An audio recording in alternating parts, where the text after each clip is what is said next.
What's up, Facebook? Appreciate everybody joining me here for New Year, New Numbers. Gonna be diving into it in a second. I've got quite a few people, had almost over 100 people between the SimpleGrowth different channels wanting to join basically a webinar here. But we're doing a Facebook Live for this today, doing a little bit different. Traditionally, we do our private webinars where you need to register. There's extra steps. But a lot of folks said, hey, can you do it on Facebook? Might be driving around, want to be able to pull it up on my phone, my tablet to be able to watch this. So we are diving in here. And as I'm going here, if you could put in the comments just to make sure the audio is working, and I want to be respectful of everybody's time because a lot of content here we need to get through. But going to be breaking down some major elements in your business for 2024 or whenever you're watching this. But going into 2024, we're looking at a lot of different things in our businesses that we're seeing as a potential issue. So my lawn care company, Callahan's Lawn Care. Phil says, good to go. What's up, Phil, brother? Appreciate you joining us. But my lawn care company, Callahan's Lawn Care, the early days back in 2008 was basically a recession.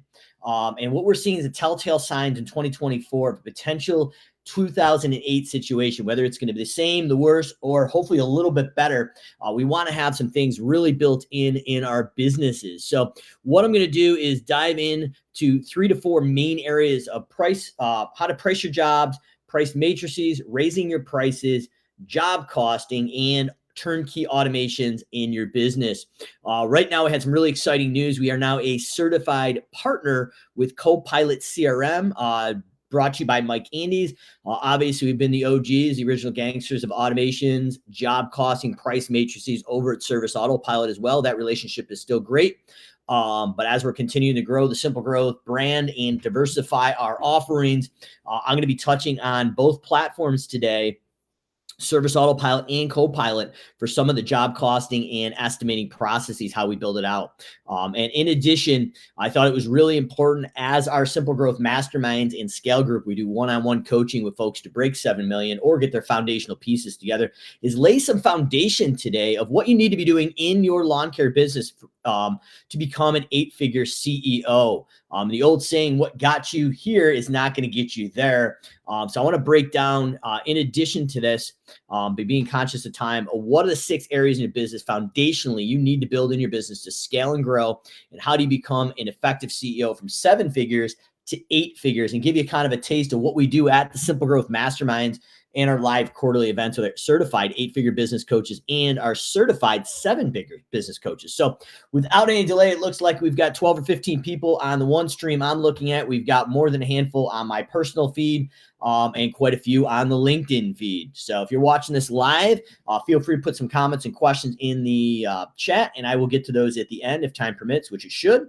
But buckle up, folks. We are really going to dive into it. And in the mindset of abundance, we really are going in and going to be building out basically your roadmap for success of 2024.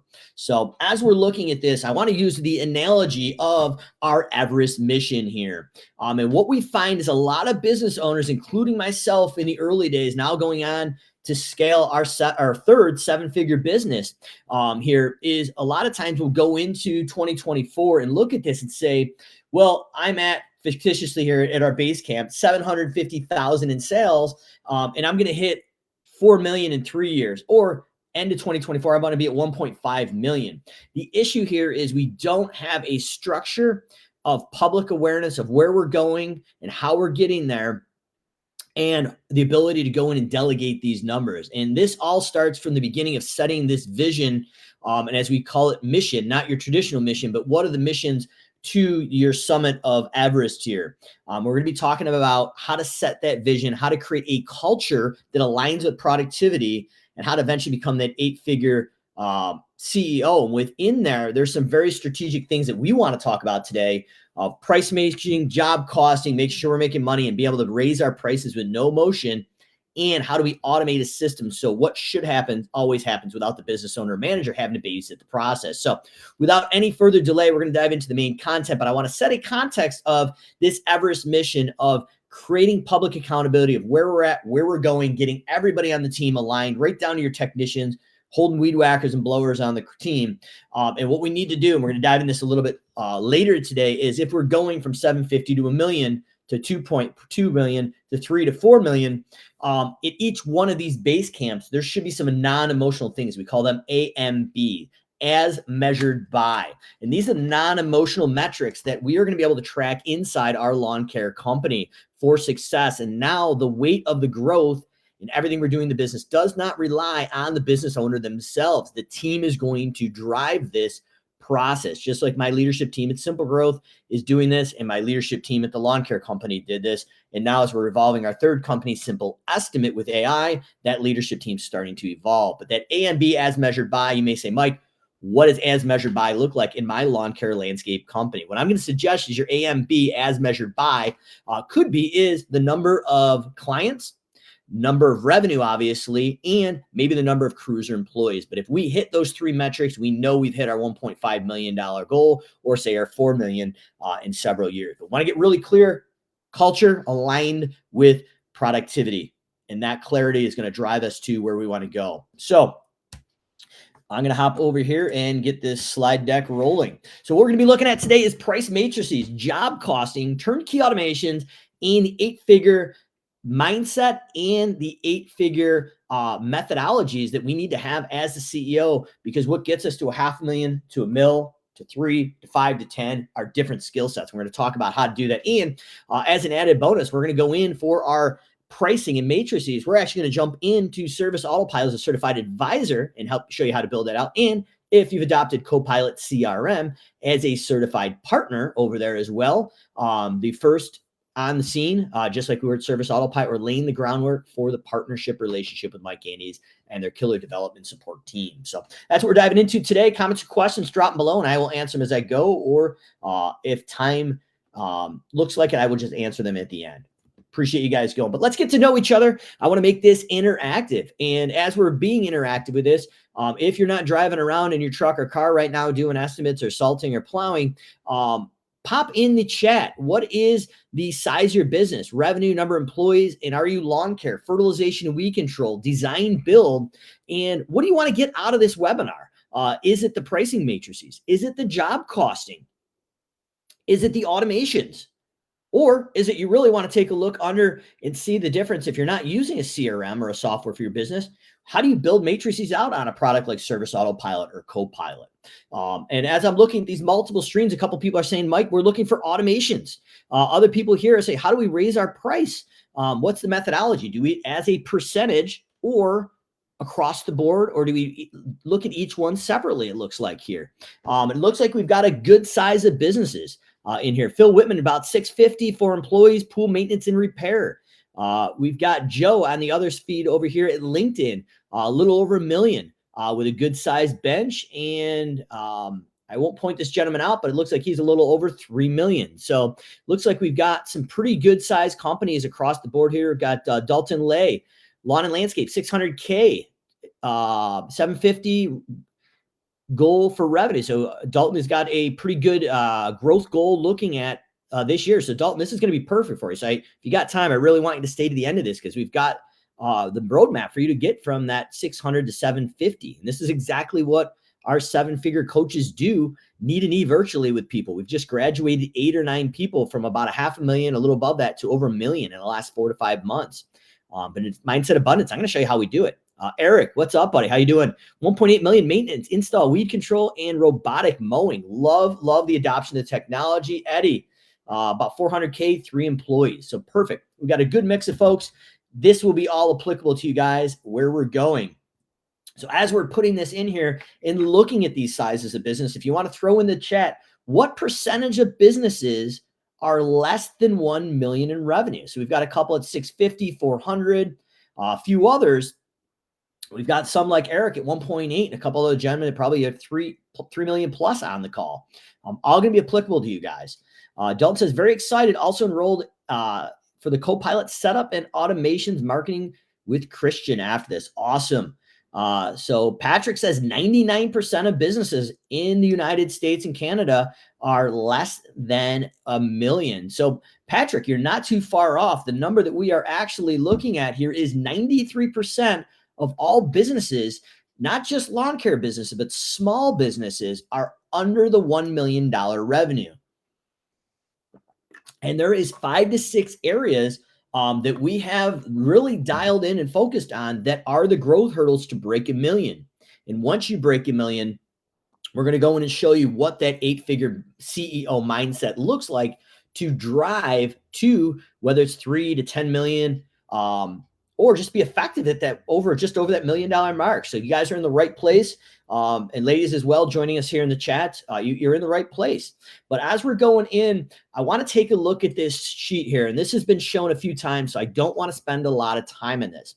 But I do want to spend a minute. If you haven't seen my keynote this year at Landscape Summit or Service Autopilot or the couple that I did in Florida, I want to touch base on this really quickly, because if you haven't been exposed to this, this is really important. If you have been exposed to it, it's worth an extra 2.5, 3 minutes for me to walk through this again to set the mindset or the framework of some of the growth hurdles we're going to actually get into today, and where the pricing, the job costing, the automations all lay into growth hurdles. And as we look at these growth hurdles don't ever leave our businesses, especially our lawn care and landscape companies and snow removal. So I want to kind of touch on this, because when we dive into the nitty gritty of the technical part, if you haven't figured these things out, they're going to continue to haunt you as a business owner or CEO until you fix them. So it's important that we look at this really quickly. If you did see a couple of my keynotes this year, I apologize for the review, but honestly, I think this is really, really important that we review this real quick before we dive into the technical part of today's talk. As we're looking at it, across the top, we have the 5 stages of business. I want to give credit where credit's due. This was built with hundreds, if not thousands of hours of research by the Keep team, Clayton Mask, and Scott Martineau and their team. But they went through Census Bureau, different data, financial research. This is literally, as I searched with my lawn care business to see the growth hurdles that I was going to see to $1 million and beyond, there was no research around that. I saw the growth hurdles and pains and bottlenecks of a $100 million company and beyond. But this was the one that was built for small business and spoke to me exactly to my lawn care business. So I want to share this with you here.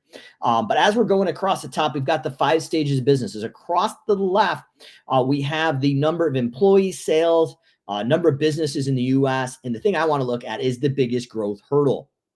So quickly from left to right, doesn't look like we have anybody on the call in stage 1. But if you are, this is okay. This is a safe place. And I'm going to show you what you're going to see on your roadmap up. But stage 1 on the left, I like to call that stage 1A. And really what it is you got a full-time job. Your lawn care landscape company is a part-time gig. Your biggest hurdle is time. As we evolve and go in and quit the job, say the hell with the man, I'm going to make some money, I'm tired of him making money on my back, we go into a full-time job, and that's our 1B. And our biggest issue is leads here. We can't rely on word of mouth, people we know, church groups, wherever we're going to get those leads. We actually need to be able to go out and get enough leads to keep the lights on, because now this is our full-time gig. Where I want to focus on those really from stage 2 all the way up to stage 5. And that's what we're going to be talking about today, because a lot of the businesses, hundreds a year that we work with, most of them do not have all these growth hurdles cleaned up, even if they've broken $1 million. And they're really, really hurting their growth potential. They're causing the owner to have a really terrible work-life balance and undue stress that really is not needed. So that's why I really want to focus on this quickly before we dive into technicalities. But stage 2 business, we've got 2 to 3 team members. We're doing about 100 to 300,000 in annual revenue. And our biggest hurdle is sales. So this is some of the things we're going to be working on. The good news is, we look at automations from stage 1 all the way up to about halfway through stage 4, we can automate a lot of these bottlenecks. In addition, the technical things we're going to be talking about today are going to help you overcome the other ones that we cannot automate. So as we're looking at our sales hurdle, there are 2 things within this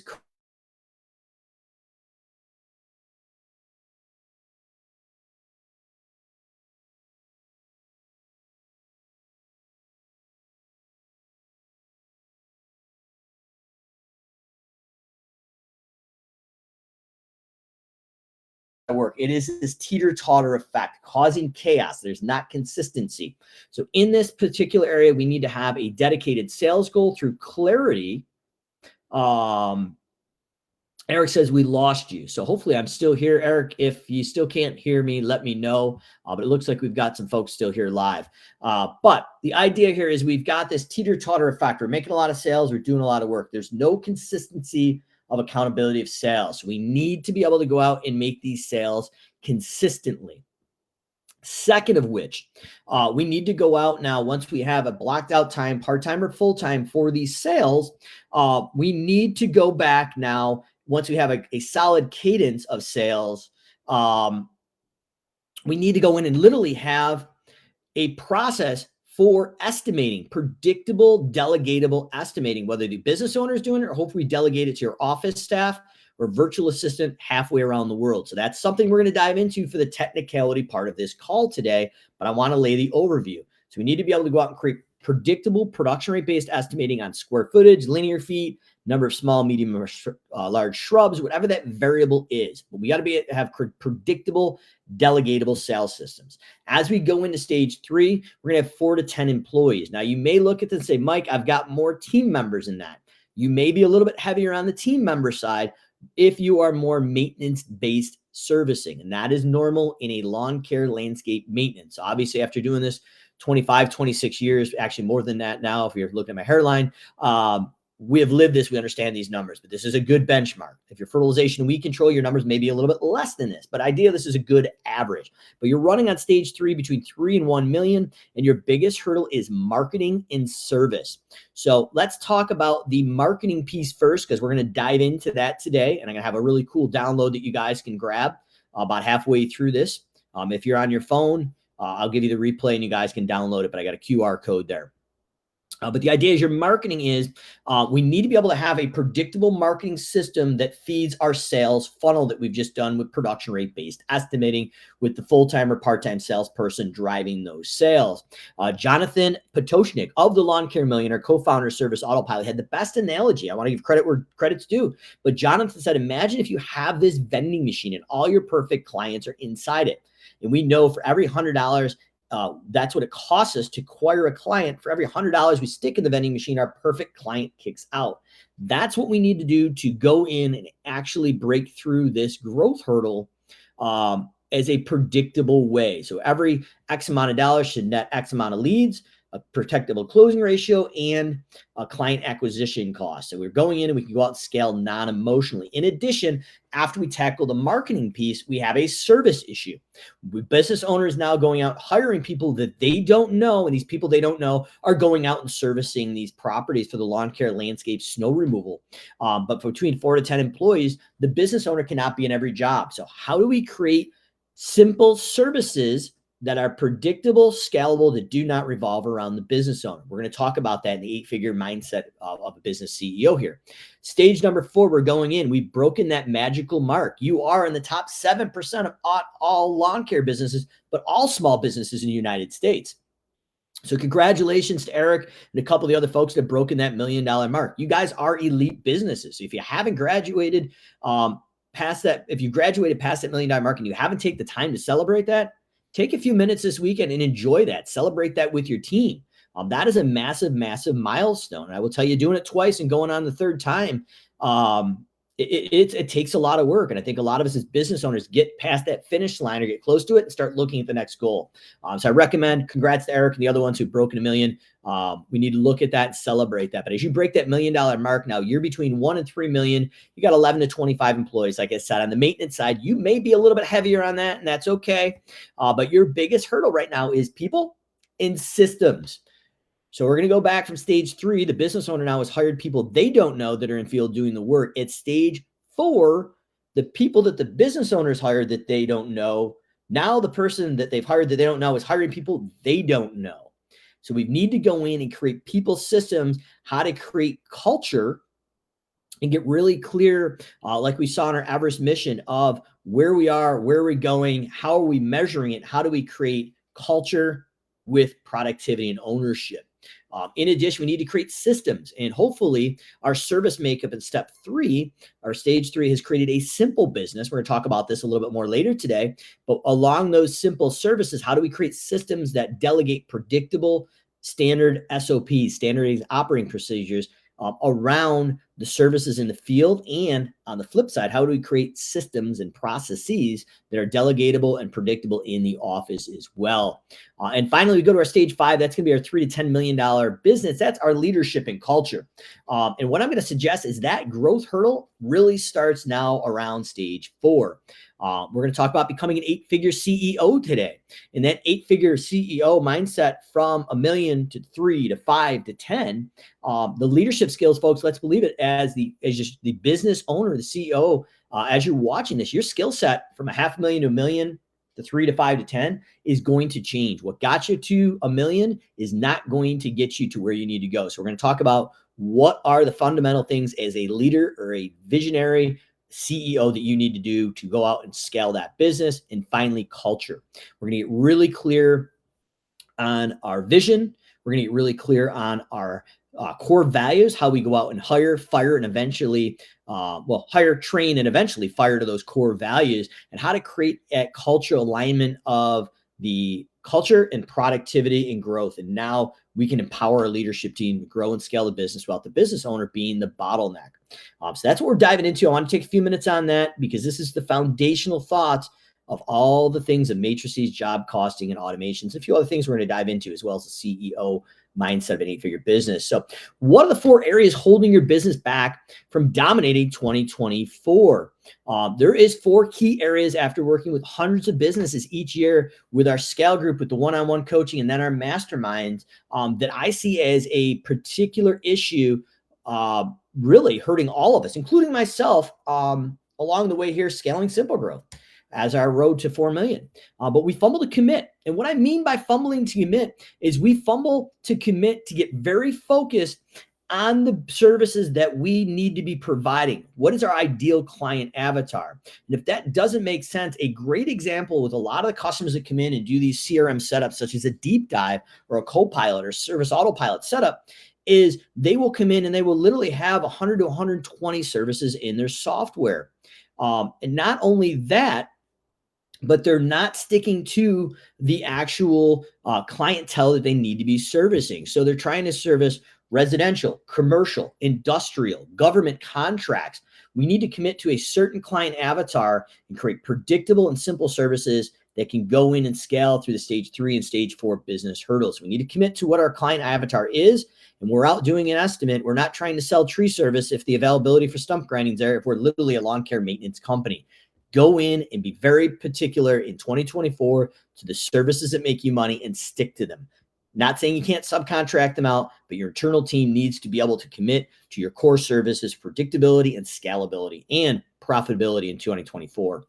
Second, shiny object syndrome. We're all looking for this silver bullet, and I will call the pot or the kettle black right now. This is the biggest issue that we had at SimpleGrowth, where we spent well over $100,000 in Facebook advertising over different iterations. We never actually stayed the course to go in and be able to iterate off the Facebook advertising.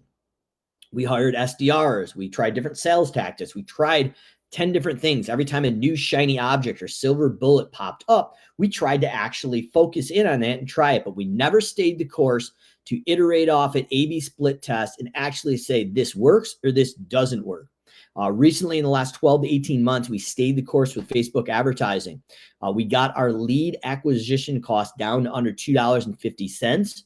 And what we've done is doubled down now in our Facebook ads. And we're actually have drove that down by another 17% in the last week by working with a industry specific expert that dials in this. So the idea here is stay away from your shiny object syndrome, spend your 12 to 18 months on the new objective, commit to it, try to be able to iterate on and off it and prove if it works and it doesn't work. If it doesn't work, you can write it off. If it does work, like the Facebook ads that we're doing now, double or triple down. Third, we don't know who we serve. So very similar to the first topic I brought up here, we're going in trying to be everything to everybody. So we really need to go in my opinion, especially on our road to $1 million. Is it HOAs? Is it industrial? Is it commercial? Is it government? Is it 100% residential? We need to know who we serve and stick to that and don't get outside of that. Now, you may be doing residential lawn mowing and commercial HOA. That, in my opinion, is okay. Very similar. but we're sticking to one or two very, very similar client avatar as far as commercial, residential, industrial, government, and trying to make sure our equipment setup, our training and processes and systems are similar. So we're not having two completely separate skill sets, because as we get to that stage 3 and stage 4 business with systems and people, we want to be able to standardize that as much as possible. And then finally, we need to go deep and stay the course. So imagine we're digging this well for water, but instead of water, there's leads in there. Very similar to the Facebook analogy, the issue that we had at SimpleGrowth. But as we're digging deep, do we go 50 feet, 60 feet? We got some percolation of leads coming up out of here. Or do we continue to go 100 or 200 feet? And then eventually we hit this well and it explodes with leads. So a lot of us are starting to go in, but we're not seeing this course when we see success. We see a little success and we continue to go on to the next object. Stay the course, go deep, and make sure whatever you're doing as far as your marketing acquisition, especially this spring, that we're going deep and committing to get the full benefit of the effort we're putting in. Don't just go in, look at it, get some marginal results and think that's it. Go deep and stay the course. So as we're looking at this, there's 6 areas in your business that correlate to the 5 stages of business we looked at, and we've broken this down.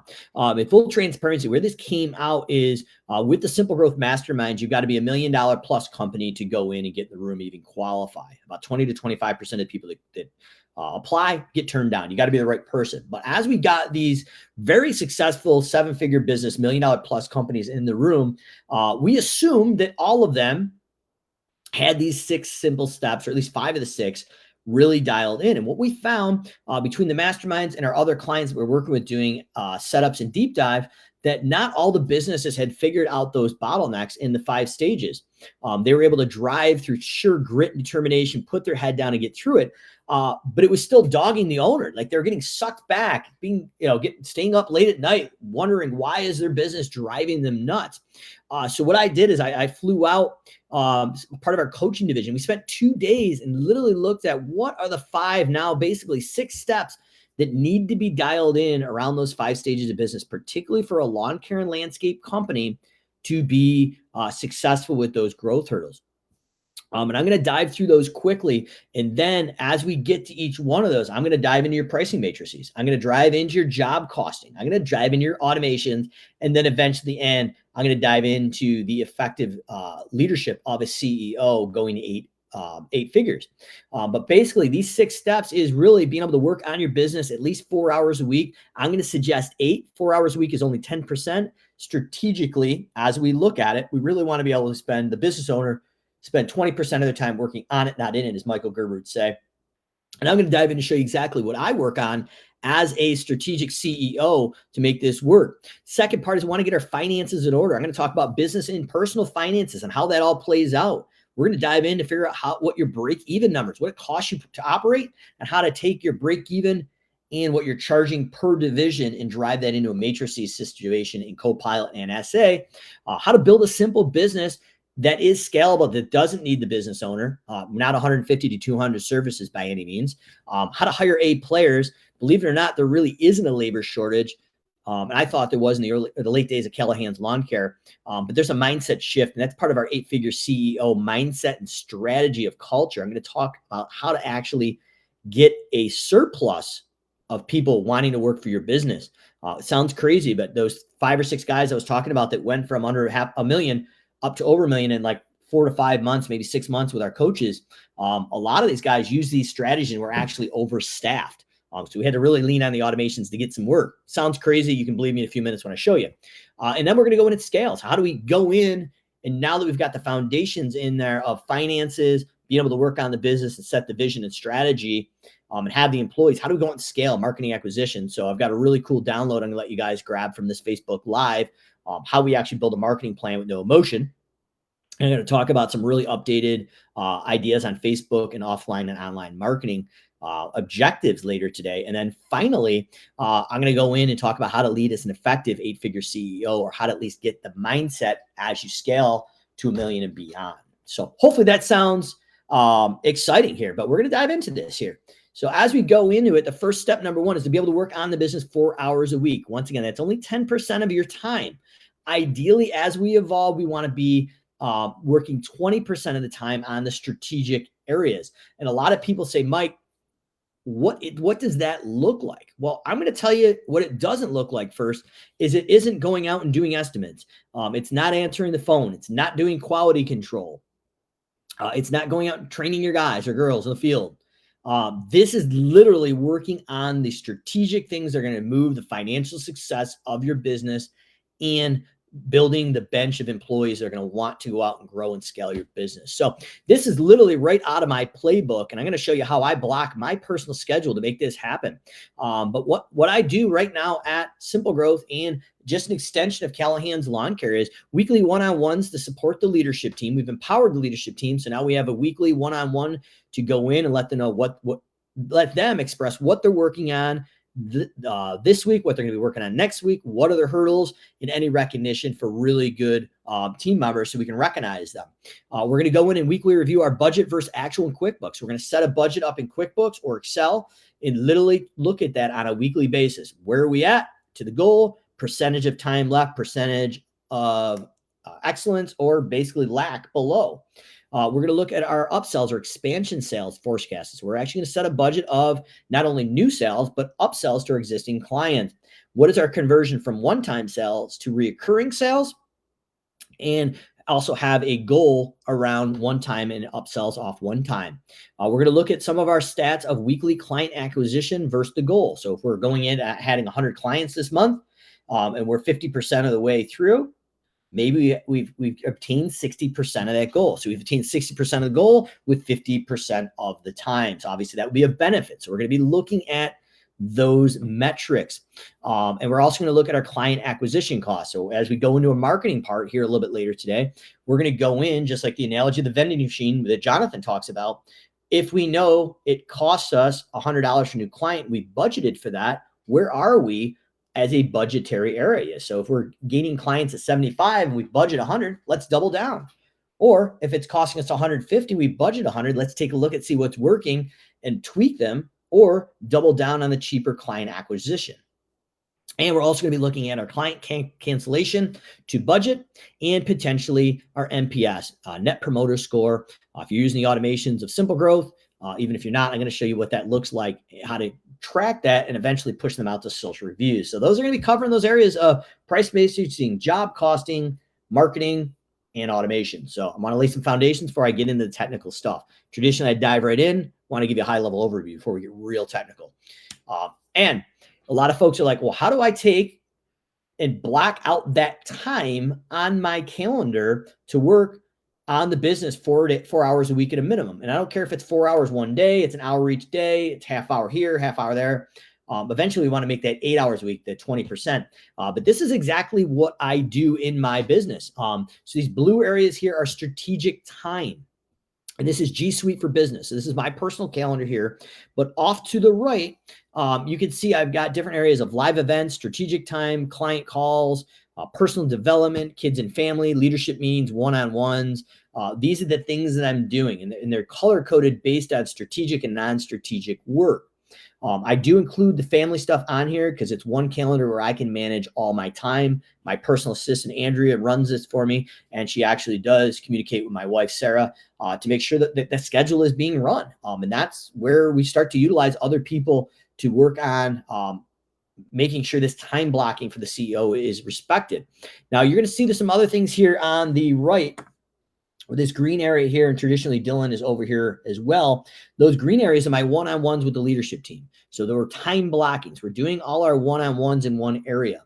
You'll see the purple areas here. These are my different meetings that are strategic for the business. I'm time blocking the different functions together. So I'm not jumping from one different task to another. I'm in the same mindset, one call after another. You notice they're also stacked on top of each other. Obviously, you want to be respectful of their team members and not be late to these calls. Full transparency, if Andrea, you're watching this, I'm a few minutes late to these calls sometimes. But the idea is I am more effective if I block these off and stack them. Don't put big gaps of time in between them. Finally, those blue chunks, Tuesday, Thursday, those are my strategic times. As a business owner, after you get past that $1.5 million, definitely at a $2 million mark, you shouldn't have to be working in the business 5 days a week. These are my strategic times, Tuesday, Thursday. But a lot of times in the morning, I will be out golfing or skiing, resetting and still thinking about the business, but getting out of the chaos to be able to look at it from a 40,000 square foot view and not be in the trenches. That is very, very important, folks.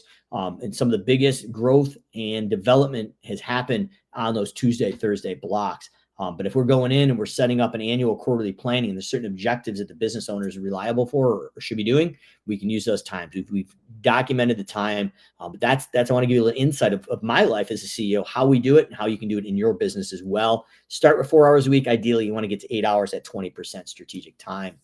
Number two, we're going to get our finances in order. And this is a tough one. Like I said, working with hundreds of businesses each year, we've got 5 or 6, 7-figure certified coaches. A lot of them have graduated from our masterminds group, where they actually work knee to knee virtually and help businesses grow to 7 figures and well beyond. But they meet with them monthly. And we walk through these 6 steps. But this is why I'm saying that is this is one of the biggest areas that sometimes takes the longest. But we need to have real-time data to make these non-emotional decisions. So this is right out of my physical playbook for my companies. But weekly, and this may seem a little over the top. So before I go into this, if you do not have your books in QuickBooks reconciled or whatever financial software you're using, if you're not using one, I highly recommend QuickBooks Online. But we need to have our books reconciled by the 10th, the latest the 15th of the following month. So if I'm going into February, if January's books are not reconciled by the 10th, at the latest the 15th, it's too late. And that's really not real-time data, but that's the longest I would want it to take. But we need to have those books reconciled so we can make financial decisions in the moment.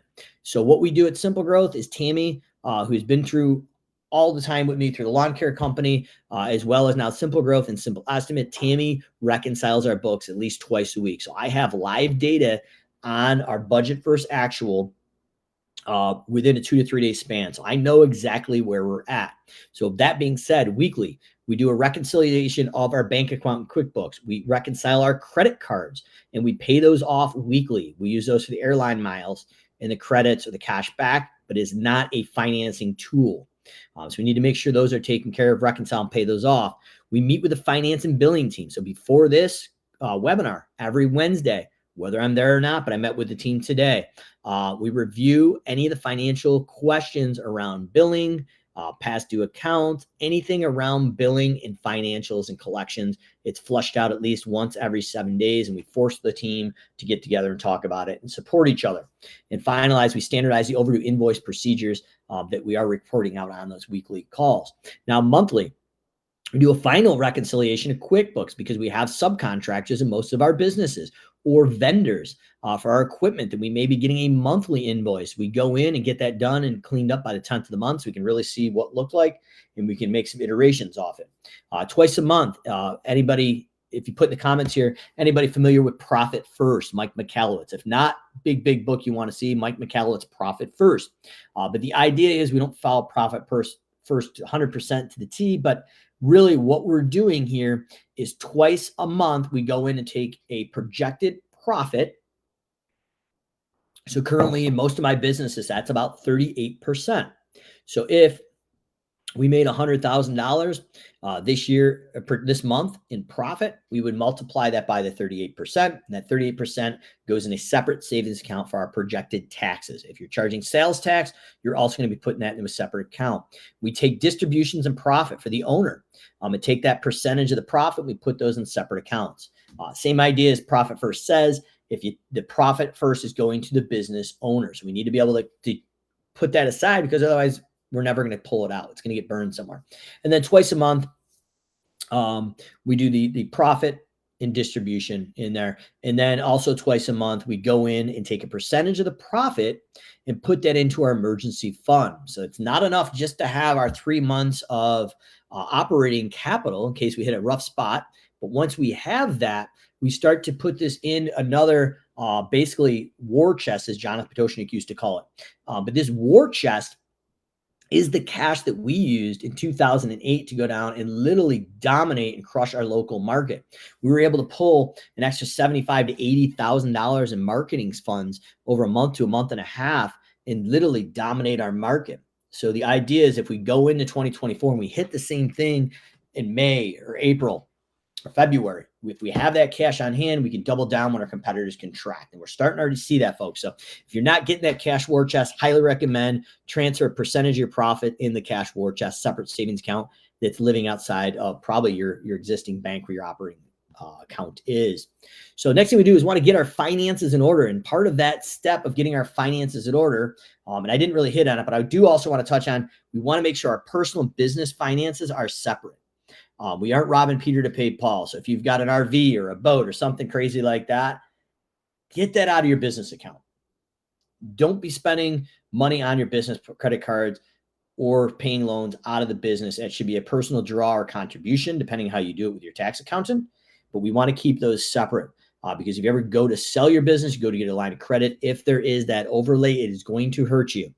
Jeff Dominic of KeyServe, one of our live event speakers with Della Casa, we went down and did a shop tour. But Jeff talked to us about one of the acquisitions where his gentleman's wife was using a card to TJ Maxx, I believe, or Home Goods, and the discrepancies there, or the inability to reconcile the personal versus business, I think ended up costing that business owner several $100,000 of payout because of that muddiness. And it was no foul play, but there wasn't the clarity between the business and personal finances, folks. So you want to separate those.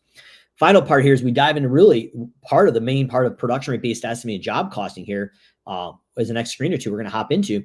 I want to talk about the 2 to 3 different ways of estimating. So the first one here is market-based pricing. This is something we won't want to do, but in the early days, we all go out, go up to a lawn mowing example, go up to the house, say, you know, I think that lawn in my market is going to bear about $65 a cut. So that's what you charge. Obviously not what you want to do. As you evolve into your estimating process, we've got a process called guesstimating. We base it on your experience. So I think it's going to take an hour for one guy or girl to mow, blow, and cut, edge that. So if it's 1 hour times $60 an hour, it's a $60 cut. That's our evolution. So the good news is in Copilot and Service Autopilot, we can start to create a guesstimating system based on minutes or hours with a minimum price if there is, and start that journey. Eventually, we're going to go in and evolve into a production rate-based estimating system, which we're going to dive into on the next screen here. But those are the 3 ways of estimating. Obviously, there is only 2 that we want to use: guesstimating or production rate-based estimating. So as the final part of getting our finances in order, we want to go out and blueprint your prices on some kind of Google Doc or Google Sheet. I'm going to show you the SimpleGrowth blueprint and then implement into your CRM, your customer relationship management software. So we're going to start out the gate with the SimpleGrowth blueprint, and then I'm going to show you how to get these production rate-based estimating systems in the Service Autopilot and Copilot as a certified advisor and a certified partner of Copilot CRM. So let me hop over here, and with any luck, we're going to pull this up here and grab our toolbar, and we're going to go right here. So as we're doing this, some of you folks have seen this and have not seen this. This blueprint is the foundational piece because none of the software is out there, and I don't believe they should be doing this.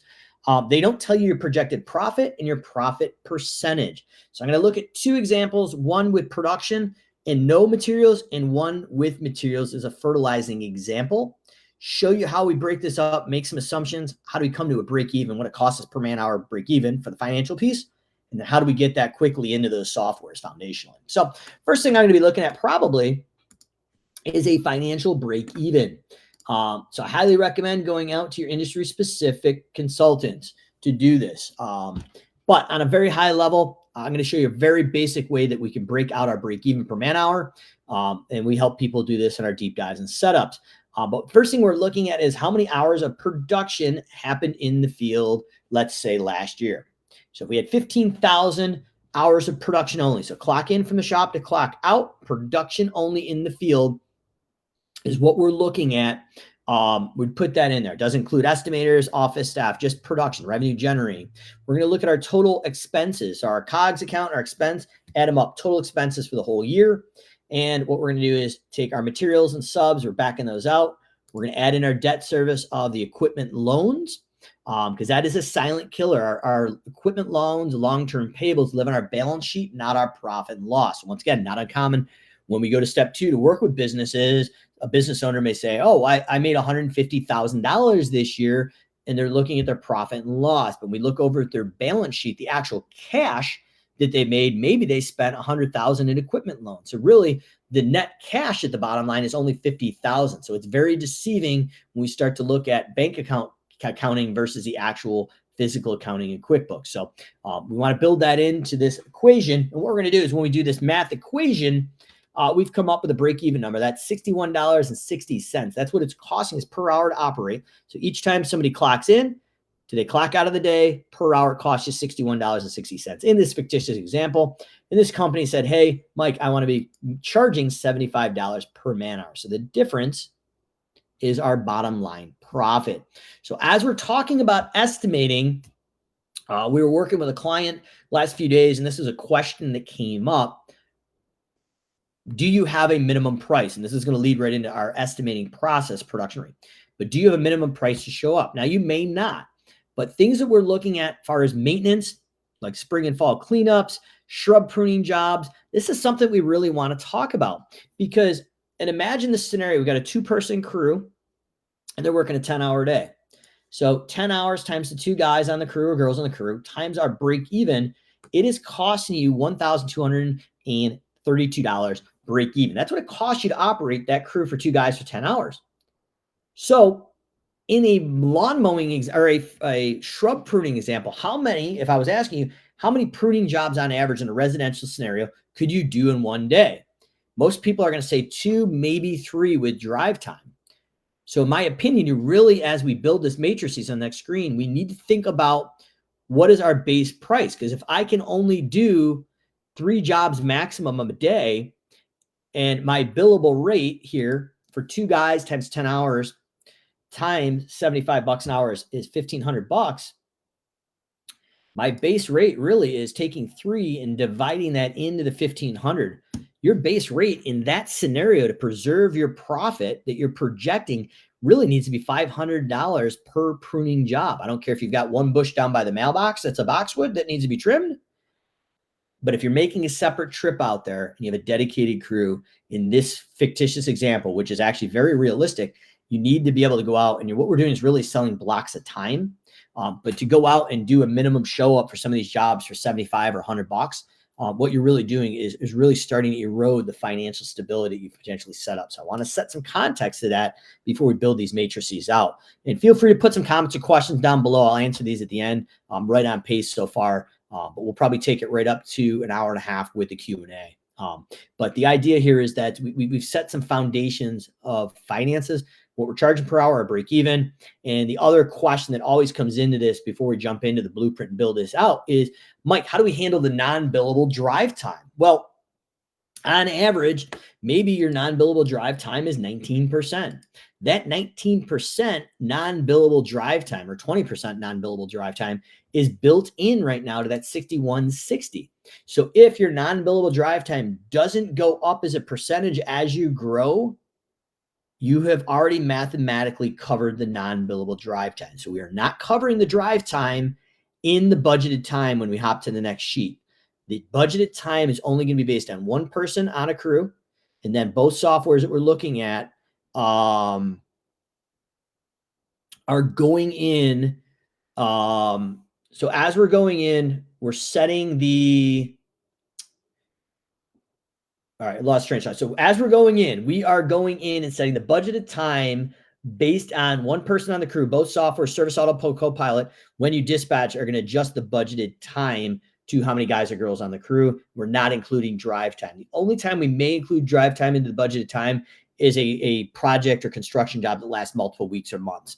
But that would be the anomaly. So I'm going to say for a rule of thumb, we do not want to go out and do that. So I want to say what's up to Bobby. He says, stop tagging me. Bobby, I apologize if somebody in the team is tagging. We'll make sure you're off the list. But Bobby, if you are watching, this may be helpful for you. So we're going to go in, and traditionally what we'll do is go into Copilot or SA and build out a list of all your services. Remember, simple business, we only want a very small core amount of businesses. Then we're going to drive them in this example, to a lawn mowing service and we would set our revenue per man hour, say at 65, and our break even charge per man hour was 75. And let's say our break even in that scenario was about 61 bucks.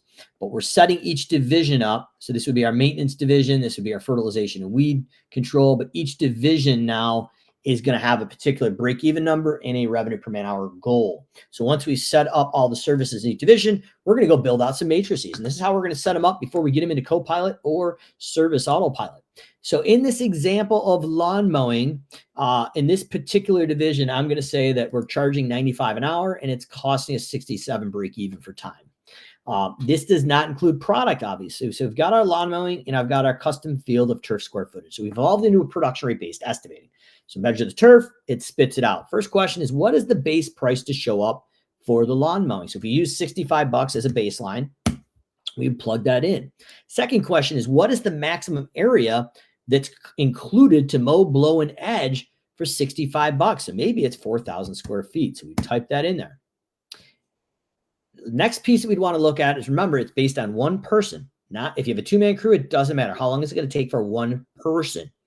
And as we do this, let's just say we're allocating 20 minutes. So equals, right? Let's just say 18 to be 18 divided by 60. That's 0.3 man hours. And based on the equation here, we know that our profit on our base price is $44.90 and our profit percentage is 69.08. You will find traditionally your base price here will have a higher percentage than all your others. And that's normal because we're baking in a little load unload time and setting a minimum. What you're also going to find in landscape maintenance, traditionally mowing, fertilizing, the most profitable accounts are the small 3,000 to 6,000 square foot, maybe up to 8,000 or 9,000. That's the sweet spot for sure. Chris got a great question here. I'll answer that in a second. But once we've got our base, we need to know every, say, 1,000 over the first 1,000, how much more are we charging, how many hours, and what's the cost? So if we're going in here and said, you know what, I believe based on my equipment of a zero turn mower, it's going to be 3 minutes per 1,000 mow, blow, and edge. I could say equals 3 minutes divided by 60 because it needs part of an hour. It is 0.05. So we take that time and multiply that by our 95 an hour. You would need to charge $4.75. It would cost you $3.35. So that's about a 29 to 30% net margin. So that's how we would set up that production rate based estimate. Now we can go in on that service here and create a price break model that would go in and actually go all the way out to an acre or over an acre. And the price break would literally go out per 1,000. So I'm not going to get into that granular detail, but if you're running larger properties, this can be done in the blueprint and it can also be done in Copilot and Service Autopilot. That's the next level if we're doing larger properties. For today's conversation, I'm going to keep it simple or as simple as I can. Obviously, this is not simple stuff, folks. This is how you build out a business to scale to multi-millions, be able to delegate with predictable profits. Finally, I've got a fertilizing example. So that's labor, overhead recovery, and product. So same idea here. We might say our base price is 65 bucks for the fertilizing, and that now covers up to 5,000 square feet. In this example, I'm charging 125 bucks an hour, and I see some upwards of 200 per man hour in certain markets for fertilization and weed control. The profit margins here are really, really good. And its expense, let's say it's costing $67 per man hour. So base price up to 5,065. I think it's going to take, based on some averages, 0.24 man hours, basically 15 minutes, and it's costing us $35.70. Now that's including materials. I'm going to talk about how we handle materials and job costing Copilot and Service Autopilot. So if we're to manipulate this formula, the overhead recovery, not including product, is costing us $15.75. When we add the product in, it's actually $35. It's doubled. So that's where we're going to go in and add that in. And then we're going to say every 1,000 over the 5,000 is an additional $9 per 1,000, 0.2 or 0.02, which is 1 minute.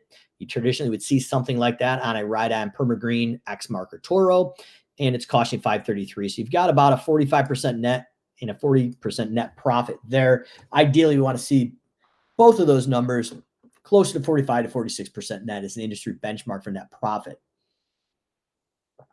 The part we haven't hit on before we put this into Copilot and SA is the cost. So if we go in here, I'm going to kind of pull these numbers out. I want to go out and look at this and average it for all our rounds. But in this particular pre-emergent round, we've got a bag, let's say at 35 bucks. It's a 50-pound bag. And let's say instead of 10,000, it covers 11,000 square feet. So what we've got here is that cost per thousand is $3.18. We need to include that on the matrices and SI and Copilot for job costing. And that is very important. We've worked knee to knee with Mike Andes and his development team to confirm this. And as a certified advisor of Service Autopilot going on over 9 years and working with their development team, this is the way we want to do it on both platforms. So a lot of this is very similar, but I'm going to hop into both platforms quickly to show you how this data drives into Copilot and SA. Finally, in this example, it doesn't apply probably for a pre-emergent, but in certain areas it may. What if we're doing a blanket liquid application in addition, or IPM, integrated pest management for those areas? Well, we need to be able to go out and look at how do we handle the job costing on the liquid as well as a granular. So let's say the cost per jug is 120 bucks.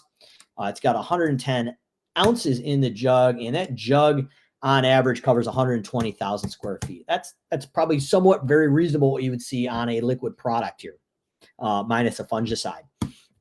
So the cost right now, if we were to do a blanket app, we'd mark this to 100%, and it's costing us $1 per K.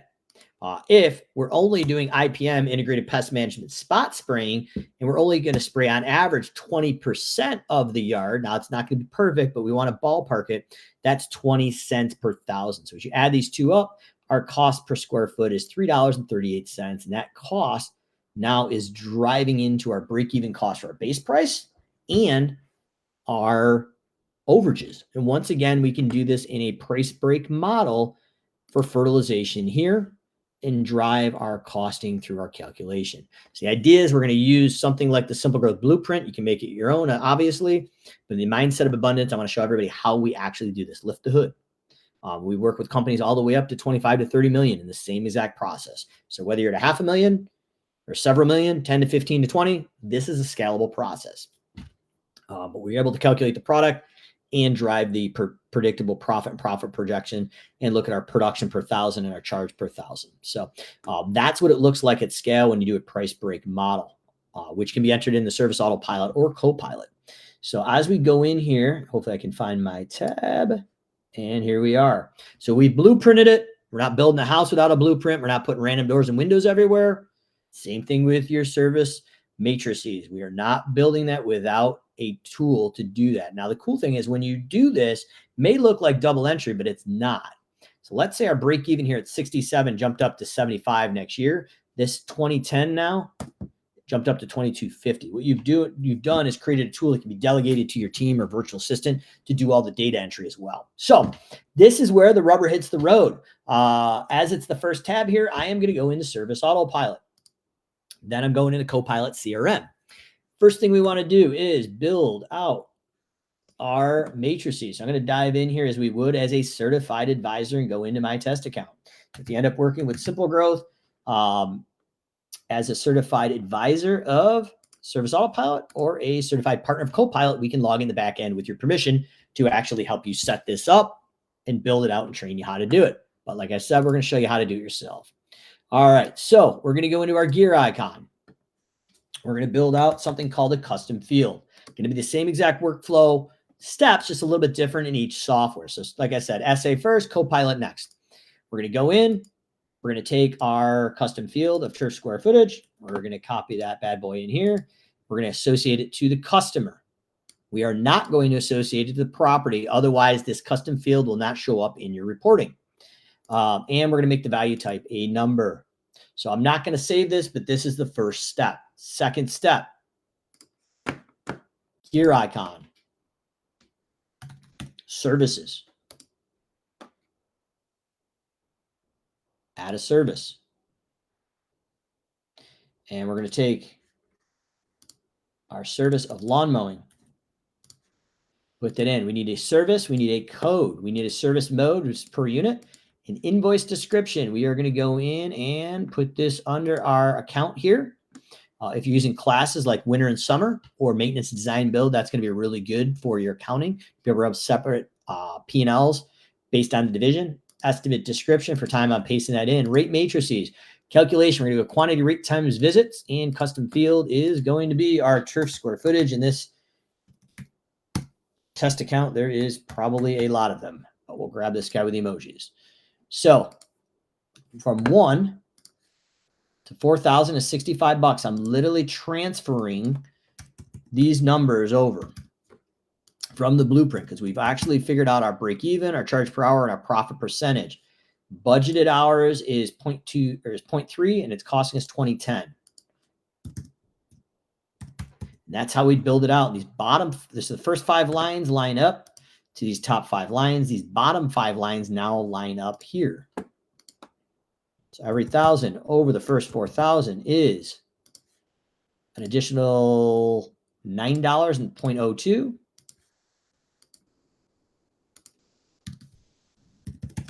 And product and overhead recovery on that example is costing us $4.72 per 1,000 square feet. That is how we would set that up inside Service Autopilot. And then we'd hit save. You may ask, how do I know the calculation, the custom field? We've documented that in our blueprint. Custom field type is a number, service is per unit, rate matrices calculation, and the custom field is turf square footage. That's how we're building it out. We're using this as a blueprint to be able to create a delegatable system that does not revolve around the business owner. That's the key. Service Autopilot. If there's any questions, put them in the comments and I will tag those here. Chris, great question. I'm going to answer that in a second. That's how we set it up in Service Autopilot. Same blueprint, different software. Copilot CRM. Looks a little bit different, obviously. So as we go in, same steps. We're setting our custom field. So as we're going into resources, custom fields. We're going to add a new field. It's going to associate to properties. Field label is going to be the same. We're going back to the SimpleGrowth blueprint, and we've got turf square footage. Going in, we're pasting that in. Field type, a little bit different here than SA. We're going to go in and make this an integer. This is the one that we need. So this is new. A lot of people haven't seen this. So we want to apply to property, field name, which is our turf square footage. Field type is integer. We want to make this a transferable value. So it's available in different areas in the system. We would hit save. Once again, not going to save this to mess up this test account. Final thing is we're going in. Resource, items, services. Items and services. We are going to create a new item with a rate matrices, not a service. So we're taking it from the blueprint and building it. Very similar to SA, but different. So we're going to go in and put our fertilization in here from our example. So we're going to make this our pre-emergent round 1. You do have to put a default rate in there. I just put $1. And then we have our description, estimate description, rate matrices. So this is where the rubber hits the road, almost identical, but a little bit different. So calculation, once again, quantity, rate, times visits, custom field. We're going to grab our turf square footage. And same idea. We've got our top 5 cells and our bottom 5 cells. We're going back to the blueprint and Copilot. 1 to 5,000 is 65 bucks.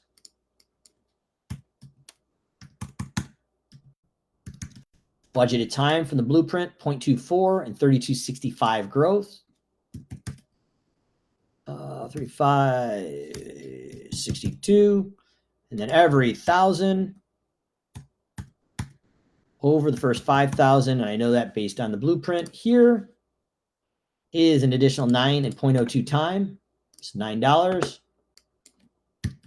0.02, and it is costing us overhead recovery and product now in Copilot $4.72. Once again, so that's overhead recovery and product. That is $4.72. I am not going into how to build out the templates and bring this all together, but foundationally, that is going to be our production rate based estimating and Service Autopilot and Copilot for getting step number 2, getting our financial house in order after we've reconciled and got our break even numbers together that we've gone through here. So as we drive into this here,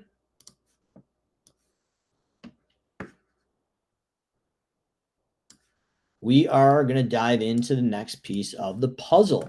So blueprint your prices. We figured out how to implement them in Copilot and Service Autopilot. Chris, I have not been ignoring you. So Chris's question is, when you calculate drive time within your hourly rate, is it usually within a certain mile radius? And then you add the hours for the service rendered outside of the mile radius. So great question, Chris. So Chris, there's a couple different ways of doing this, but you could add an additional time to the budgeted hours for an anomaly.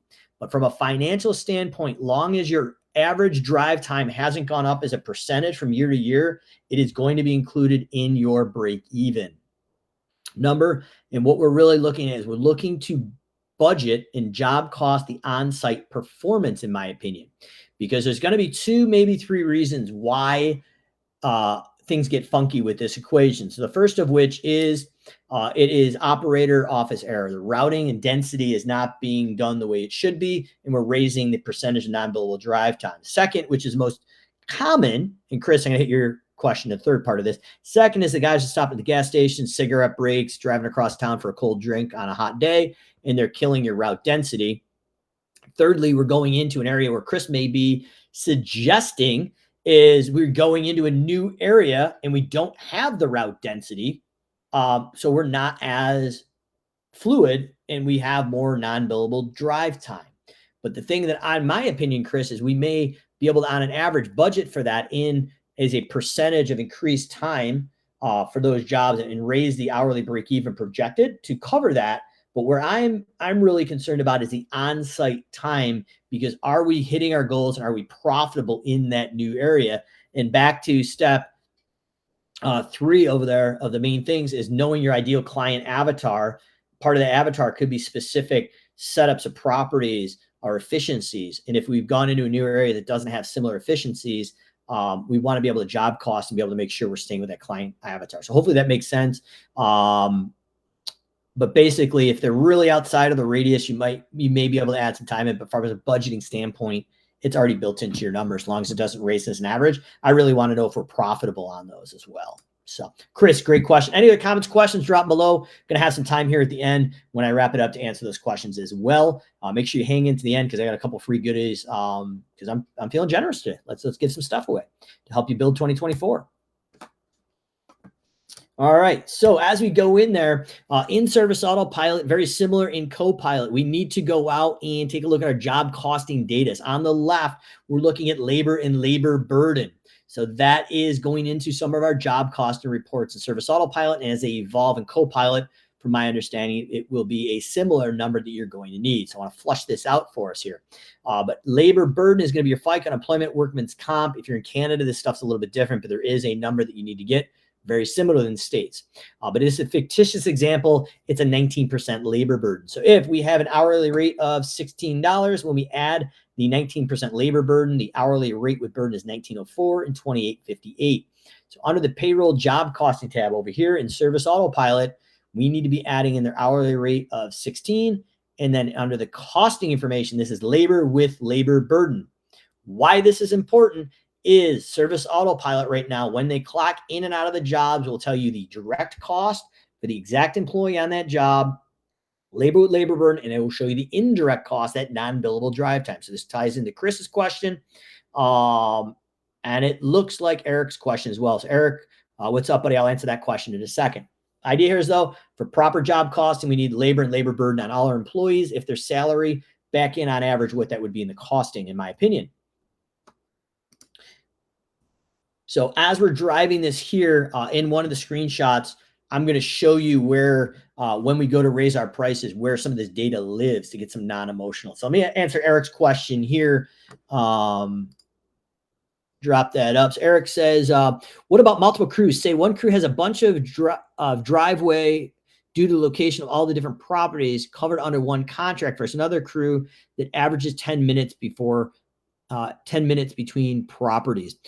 So Eric, that's going to be more of a scheduling piece, in my opinion. We're going to have open and honest and transparent conversations with the crew.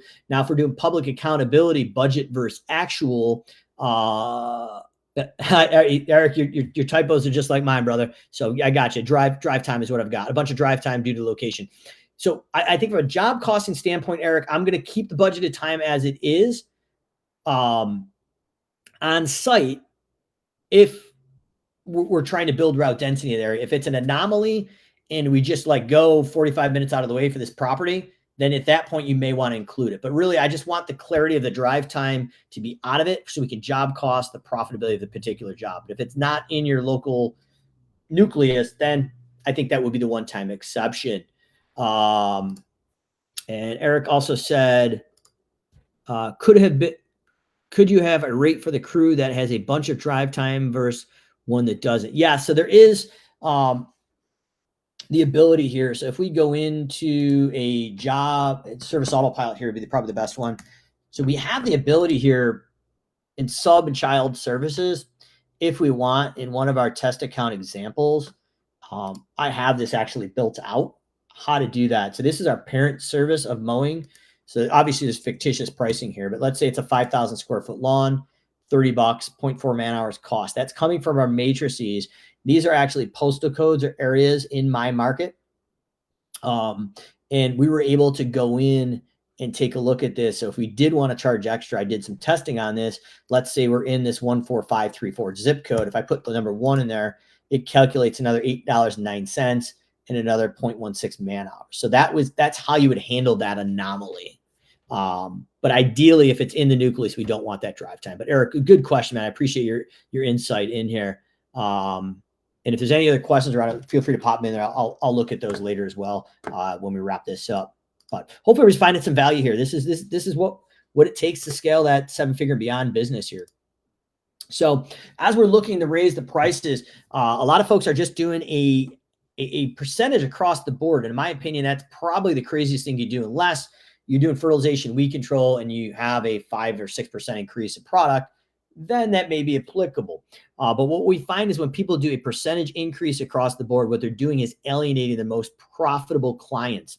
And as we look at this is an example of a lawn mowing example here, but we got 2 mowings. We'd have 28 or 30 of these here. But the idea is we're charging $54.28 a cut.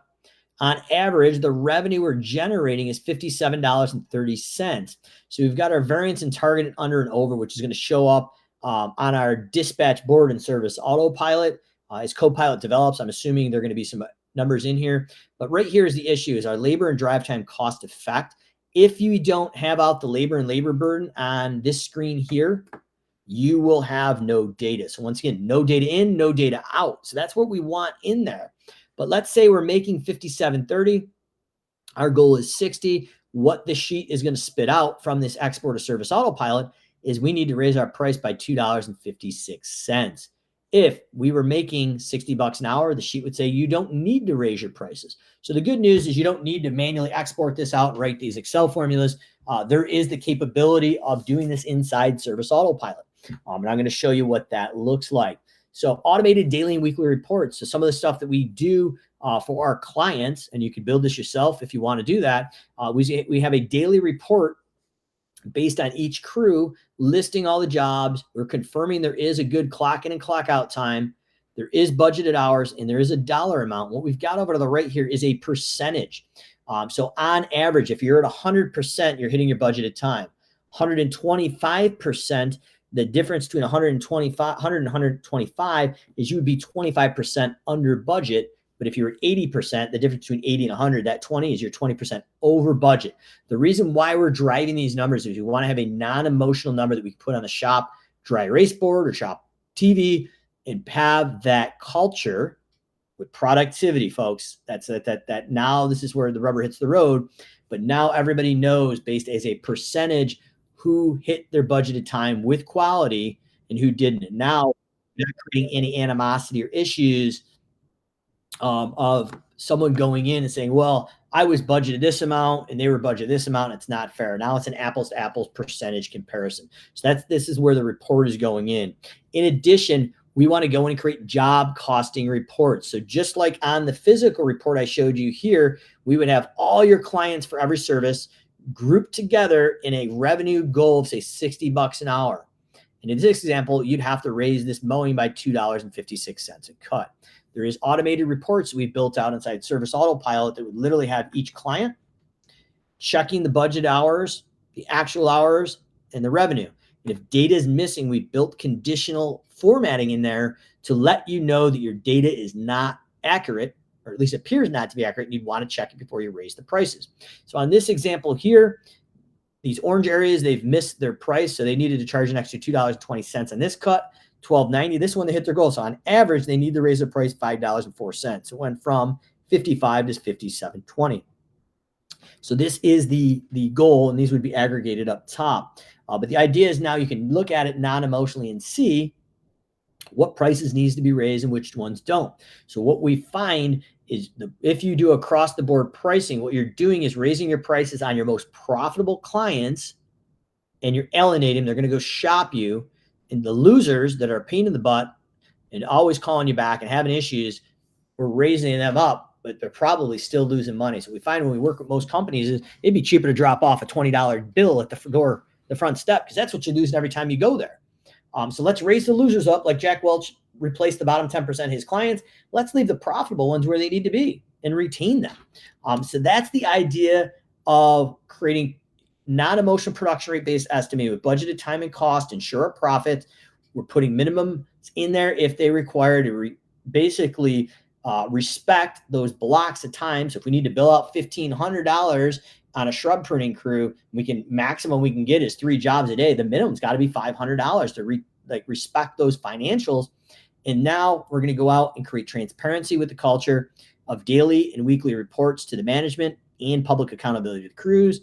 And twice a year, we're going to have automated job cost reports per service with all the visits to make sure they're hitting their hourly goals. I recommend doing that before the beginning of the year and somewhere around the week of 4th of July when your competitors aren't returning calls and aren't doing estimates. Best time to raise the price. So as we're diving in, step number 3, we want to build that simple business. We want to meet your clients where they're at in their journey. So a lot of us are creating these businesses that are very, very complex. We want to get into a core 5 or 7 services, maybe 10 with upsells. But the issue here is in this Everest analogy, we're trying to get them up and sell them the perimeter pest, the mosquito, the fertilization, the lawn control, and everything else under the sun. If they're coming in for lawn mowing, let's sell them that lawn mowing. Let's downsell to that gateway service and eventually through a process of upsell, continue to upsell those processes and go in and double and triple the client lifetime value. But there's less friction to sell them 1 or 2 services they're interested in and try to sell them everything you have out the gate. So we're going to meet them where they're at and then drive them up the customer value chain as we go. So step number 4, we're going to hire A players. I was just talking to my little brother here, Ryan Callahan, who is a captain of the New York Rangers. So I don't think he's ever made a Callahan corner or Facebook live slide deck, but I thought, what a better time as we put him in here. So want to build your virtual bench. And the idea here is that we're going to hire A players. And I've got 3 different tips and tricks I'm going to tell you and share some things around this. But the idea is we constantly need to be going out and interviewing folks for every position on the team. So just like the New York Rangers, they have a farm team, the Hartford Wolfpack. Those folks on the Wolfpack are their virtual bench. So if the players get hurt, they're not performing, there's accountability for these guys on the bench. And when somebody gets hurt, it's too late to go looking for the replacement. They've already got the replacement on their virtual bench. Same idea in our lawn care and landscape businesses. We need to go out and be constantly recruiting for every position, segmenting them in a database inside your software with or without a driver's license, and getting them in there and nurturing them as well to continue. So when they're not getting the paycheck on time, there's issues at their current job, they're going to be thinking about you. So we're going to build that virtual bench. So I want to give you 3 low-cost, high-return strategies that can help you build that virtual bench. The first thing is interviews that screen to a values alignment. Once again, we're going to get really clear on our purpose, and we're driving down into core values. We're going to hire, train, and fire to these core values. So as we've got this cultural alignment, one of the things we did at Callahan's Lawn Care is one of the screening questions that Christine or Tammy would always ask is, how do you feel when someone says they're going to call you back? They don't. One of our core values was we do what we say we'll do. So if they say, they got busy, not a big deal, that's a red flag to us. They don't align to that culture that we hire, train, and fire to. We're going to create job descriptions that align to the culture and those values for that alignment. And we're going to create a standardized selection process that revolves around building that virtual event and ranking these folks based on certain criteria. And one of those is a values alignment. These three areas, if we stay consistent in 2024, will have huge, big dividends. As we're going in, hiring these A players, we need to take, and you've heard me say it several times today, it's like a broken record, but it is important. Culture with production. We don't want to babysit these guys and girls in the field. We won't want to babysit our managers. Also includes production in the office. But when we get this, this is the magic that happens. We talked about a few slides ago here. This scorecard. This is a scoreboard, basically. A players want to know if they're winning and if they're losing. And if they're not winning, how do they win? It's the same idea of going to a soccer match or a hockey game or a football game. Imagine going to the Super Bowl with no scoreboard. A, the players aren't going to be playing as hard as they should. They don't know what winning looks like. As long as they finish the game, they're winning. That's what we're doing with our folks. If they finish their mowing route or their pruning route or the fertilizing route, that must be winning. We're not giving them non-emotional data of what winning looks like and creating public accountability. And behind that, the alignment of culture and production is we're going to go in and create purpose, core values. We're going to hire, train, and fire to. We're going to create a mission, that BHAG, that Everest mission. Our big, hairy, audacious goal, as Jim Collins calls it. What are we doing for that BHAG? Well, in the opening example, if you're just joining us, our BHAG in the fictitious company was $4 million in annual revenue at year 3. We backed those down to yearly goals, and we're going up to, I think, 1.5 million at the end of 2024. That's a mission. And what are the mission goals to achieve the mission? It's that AMB, as measured by number of crews, revenue, and number of employees, potentially. Non-emotional. If we hit those 3 metrics, we've hit that mission goal. Everybody is now driving in the same direction with the same accountability. And then we're going to drive into a methodology we call Big 3 that literally takes your annual to quarterly planning down to monthly and weekly. And it is tracked weekly. So if every employee on the company has 3 levers they can pull, those 3 levers need to be pulled consistently to hit those mission goals at the end of the year, in the month, end of the quarter. So you may ask, Mike, how would a Big 3 methodology play in a lawn care company on a lawn care technician or a crew leader? Well, the crew leader's Big 3 potentially could be budget versus actual, quality score, and literally pre and post trip maintenance and accountability of checking the oil, making sure everything's tied down, and the turn signals and everything else is working the way it should, and the truck's loaded and put away and ready to go for the next day, and they've tagged any broken equipment. Those 3 metrics there would be essential, in my opinion, to go out and hit whatever goal they have put together as a business, and they're all driving behind. So finally, ARR is annual recurring revenues. As we're looking at 2024, just like we did 2018 in my business with the recession, reoccurring revenue is going to be king. It is not one time, but it's predictable and it compounds. So whether you're looking to sell your business or just stay flush, annual recurring revenue or monthly recurring revenue is going to be the name of the game, in my opinion. We're going to upsell services to continue more subscription-based services. But we need to know who we serve. Once again, what's that client avatar? Is it industrial? Is it commercial? Is it residential? Stick to know who we serve. When we do that, we know their pain points. Residential, they don't show, like they're not showing up consistently on the same day. They're not locking the fence gate behind them. The dogs and kids are not blowing off the patio. There's certain pain points or hot buttons you can hit through your marketing acquisition that are consistent for a particular avatar. We want 5 simple services and then a handful that we can upsell after that. So 5 simple services, total of probably 10 to 11 ballpark that we're doing, including our upsells. So we can create systems and processes that are delegatable, that don't not require the business owner to estimate or service them. And we need to know the ideal client's mindset. So if you're working higher end residential, there's a different mindset than a lower end residential that's just looking for a mow and blow, low ball, or chuck in the truck. You need to go in and figure out where we want to be. So as we do that, we're going to go in and anchor our business with 2 to 3 core reoccurring services. We want to be able to use digital marketing. So Facebook, we talked about that earlier. We're going to cast the digital net across the whole entire service area, selling our 2 or 3 very simple services that can be sold over the phone or through an online estimating tool with AI like Simple Estimate. Then we're going to go in through offline marketing to build route density after we've casted the digital net across the whole entire service area. So as of the last week or so, I took this screenshot out of Facebook marketing. On the area here with these big circles, we can drop a pin and it's up to a mile or 10-mile radius. This is how we cast the digital net. I'm going to recommend we use what is on the left here. This is based on zip code. This is going to line up almost identical to every door direct mailing. So as we're doing the digital net, we can follow up with almost identical areas with offline marketing for EDDM or door hangers in those areas. So that's what I'm going to recommend on our Facebook process here. Next, we're going to downsell those gateway services. Once again, we're going to meet the client where they're at in that Everest mission.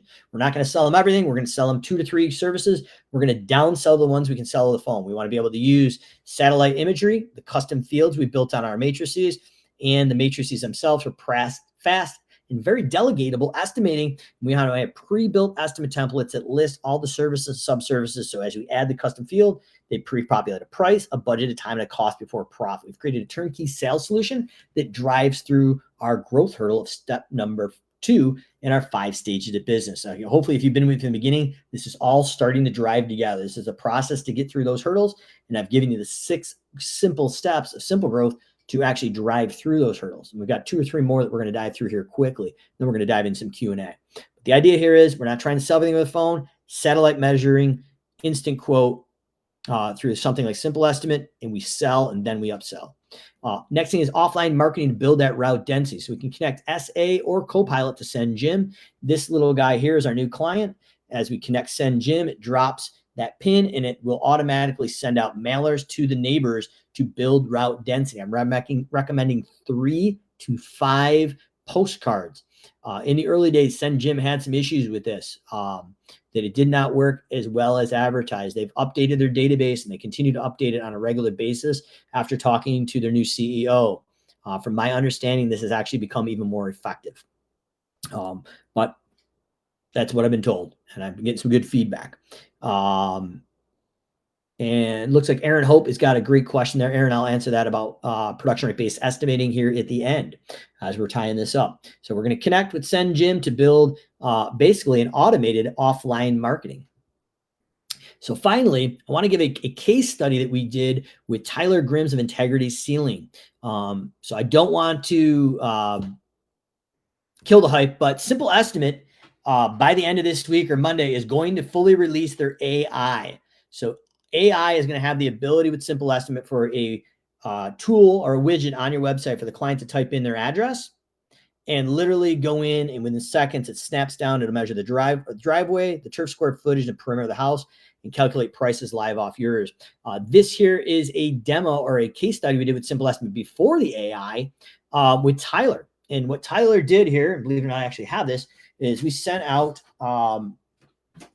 3 or 4 different flyers. I'll talk about his insert into Valpak, which I thought was a bad idea, but honestly, the results were pretty staggering.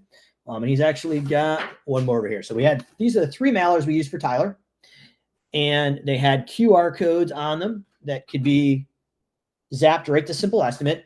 So we went in and through SendJim did a radius bomb to this area here. He had 100 mailers. He had 8% return on cold mailings, a 57% closing ratio without ever talking to him while he was still on the truck, and a client acquisition cost of $30 per client. And between that and his Valpak insert, believe it or not, a huge response.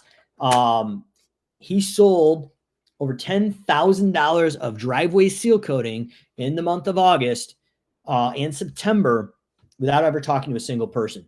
So the idea here is we want to be able to use the downsell the core services if they call over the phone. We want to build route density through offline marketing. We also want an on-demand estimating tool like Simple Estimate where the client can go in and color in the service area, or now elect going to next week at no additional cost, AI, where it automatically measures it for the customer and they can click and confirm the right area.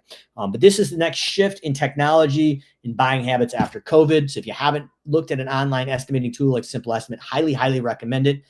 Josh on the team is going to be having a webinar, I believe, next week or the week after, showing everybody the new AI feature and how it works And if you're a current client, which I know a few of you are, you'll be getting some information on how we're adding AI to Simple Estimate, no additional cost. So pretty stoked about that. But automations for success, what needs to be automated? So now we've got the foundations. Let's automate this thing. This is going to go into some of that client acquisition. But we need to figure out us upsells, renewals, lead intake, reviews, routine communication, and our 20 days to close estimate follow-up, which I'll touch on. But why? The landscape is changing. You have to make sure that your company changes with the shift. So just like Wayne Gretzky said, I'm going to be where the puck is going to be, not where the puck is. The same idea here, folks. If you haven't started to automate, we need to be able to make sure we make automations that are personalized but automated. And that's the key to success here, folks, is personalized but automated where they're at in the customer life cycle. So when we're going out, I want to take a quick look at what this can look like automated in your business. But on a high level, we're going to go in and have them drive off your website or your office and drive them into something we call a lead letter. These are the 5 or 6 reasons why your business is different and why they would want to work with you. So we're going to go out, no sales pitch. We're going to differentiate them literally and talk about why your business is different. No sales pitch, we're adding value.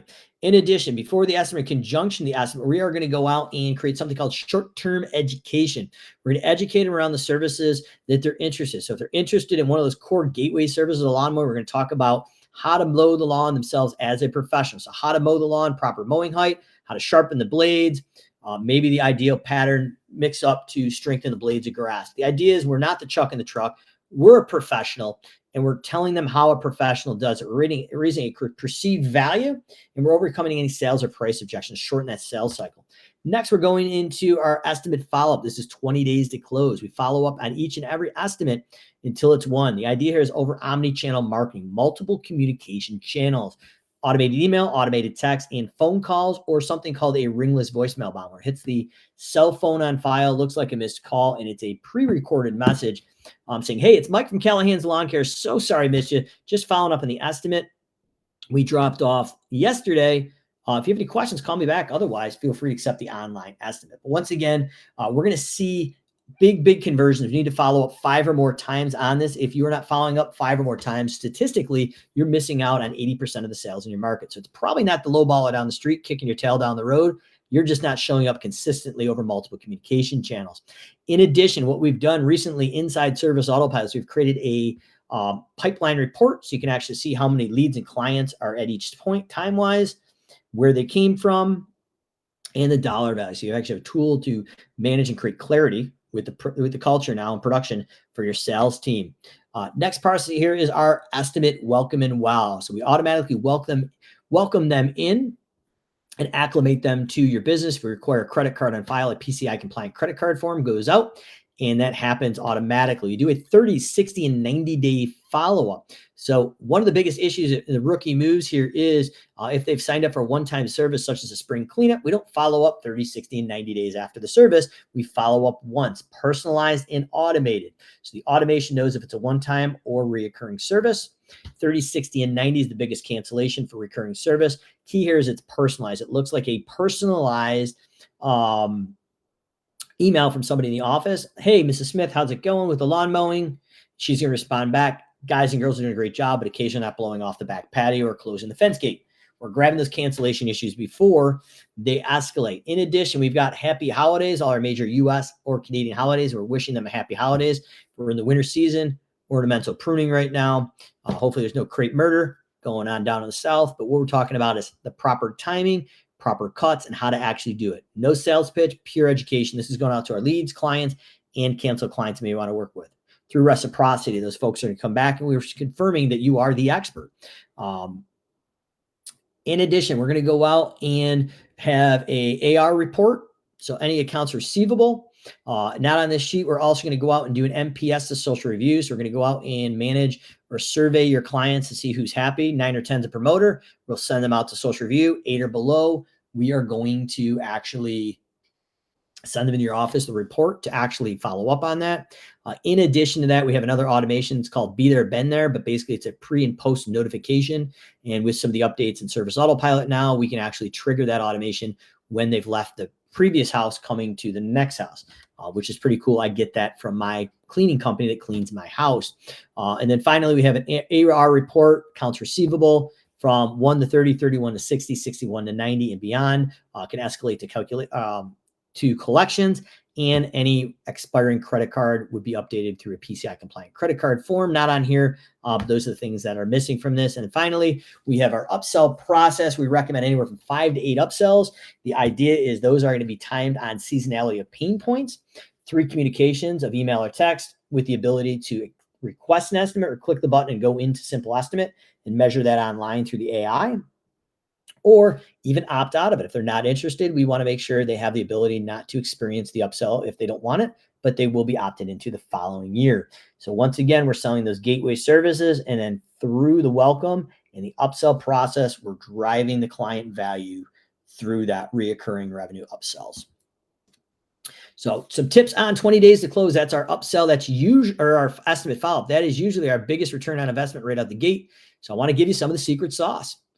Scarcity, spots are filling up fast. We do not overbook our schedule. There's a deadline. Within 20 days, we ask them if we have a day 19 or day 20 with permission to close out their estimate. So it's creating some urgency. We have a CTA or a call to action. Click here to request an estimate, or click here to get a live estimate through Simple Estimate. And we use those multiple communication channels of mail, phone, email, and text. Those are the secret sauces if you're building a automated but personal estimate follow-up. Once again, 5 or more times to at least capture 80% of the sales in your market. So it's usually not that low baller down the street or the chuck in the truck. It's your inefficiency or inability to follow up. If they've asked for an estimate, they have given you permission to follow up. That's your job, and you need to follow up as a business owner.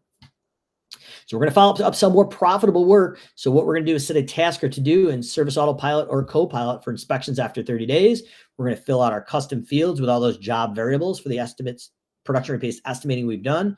So now we have, when they call, or we're doing upsell, we have all the custom fields or variables in the system to give a live quote. And then we're going to utilize our data from our CRM to pull in reports. So this is a marketing document that I'm going to give to everybody free for hanging on here as we're wrapping this up, as I bring it to a close. But the idea, when you're using this marketing document, if we don't have a marketing plan with non-emotional data for 2024, on the next screen, grab the QR code or watch the replay if you're driving around. But the idea here is we've got a Google lead source. We're going in and reading the comments from this year. So based off 600 in 2022, with a 20% increase, we're assuming all the stats stay the same. We had a 35% closing ratio. So if we spend $18,720, it should produce 720 Google leads. And at a 35% closing ratio, statistically, we should close 252 sales. We know on average, it costs us $74.29 to acquire that client based on this math. This is that vending machine analogy. We can pull the data out of the software and drive it into this format. I'm going to give you for free. Cool thing is you can go in and budget your marketing expense across the top, how many projected new sales, projected cash flow for the month, how many new clients, how many canceled clients you're projecting, and your total net new clients. We've got clients losing 10 to 12% of their client base based on their area. For them, their clients are literally getting up and moving out of the service area. So we need to have the data and be able to track it. And this is a free tool that I'm going to give everybody here watching live or on the recorded version to set yourself up for success going in here. I'm going to give everybody a second here while I grab a drink. To wrap this up before the live Q&A, we're going to go into step 6.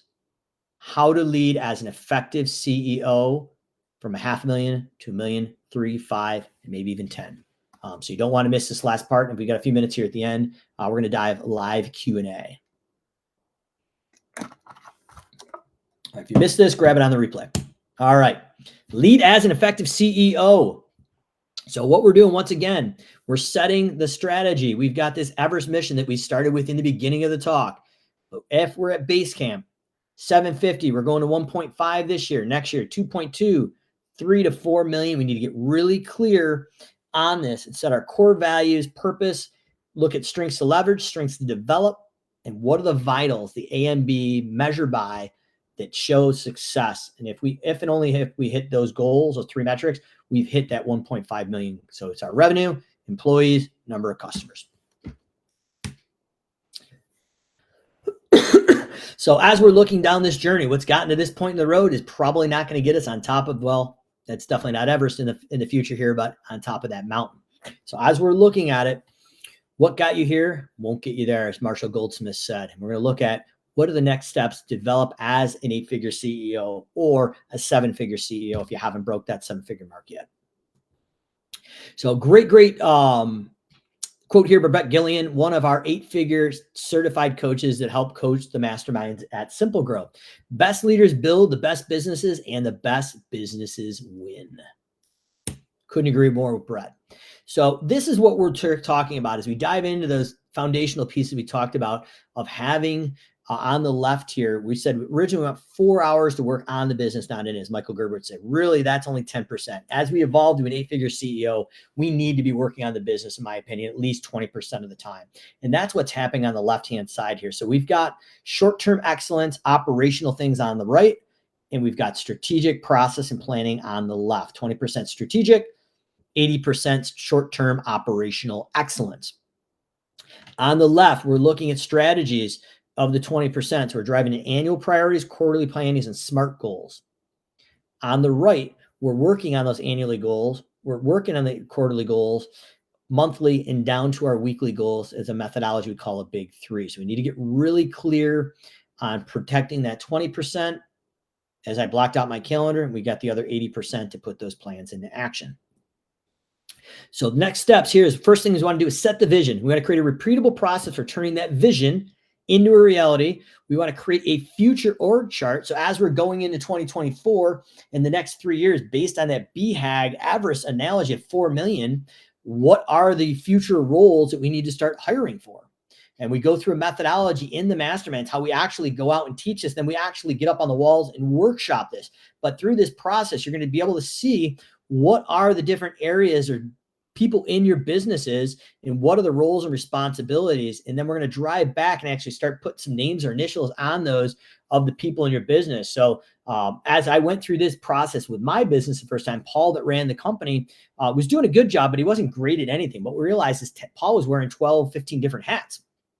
Paul couldn't have been great at anything. But what it does is it allows you to take a holistic picture of what are the things that are going on now, and what's the next most crucial hire, and what does your organization look like from an org chart, responsibility, and potentially revenue look like in 3 years.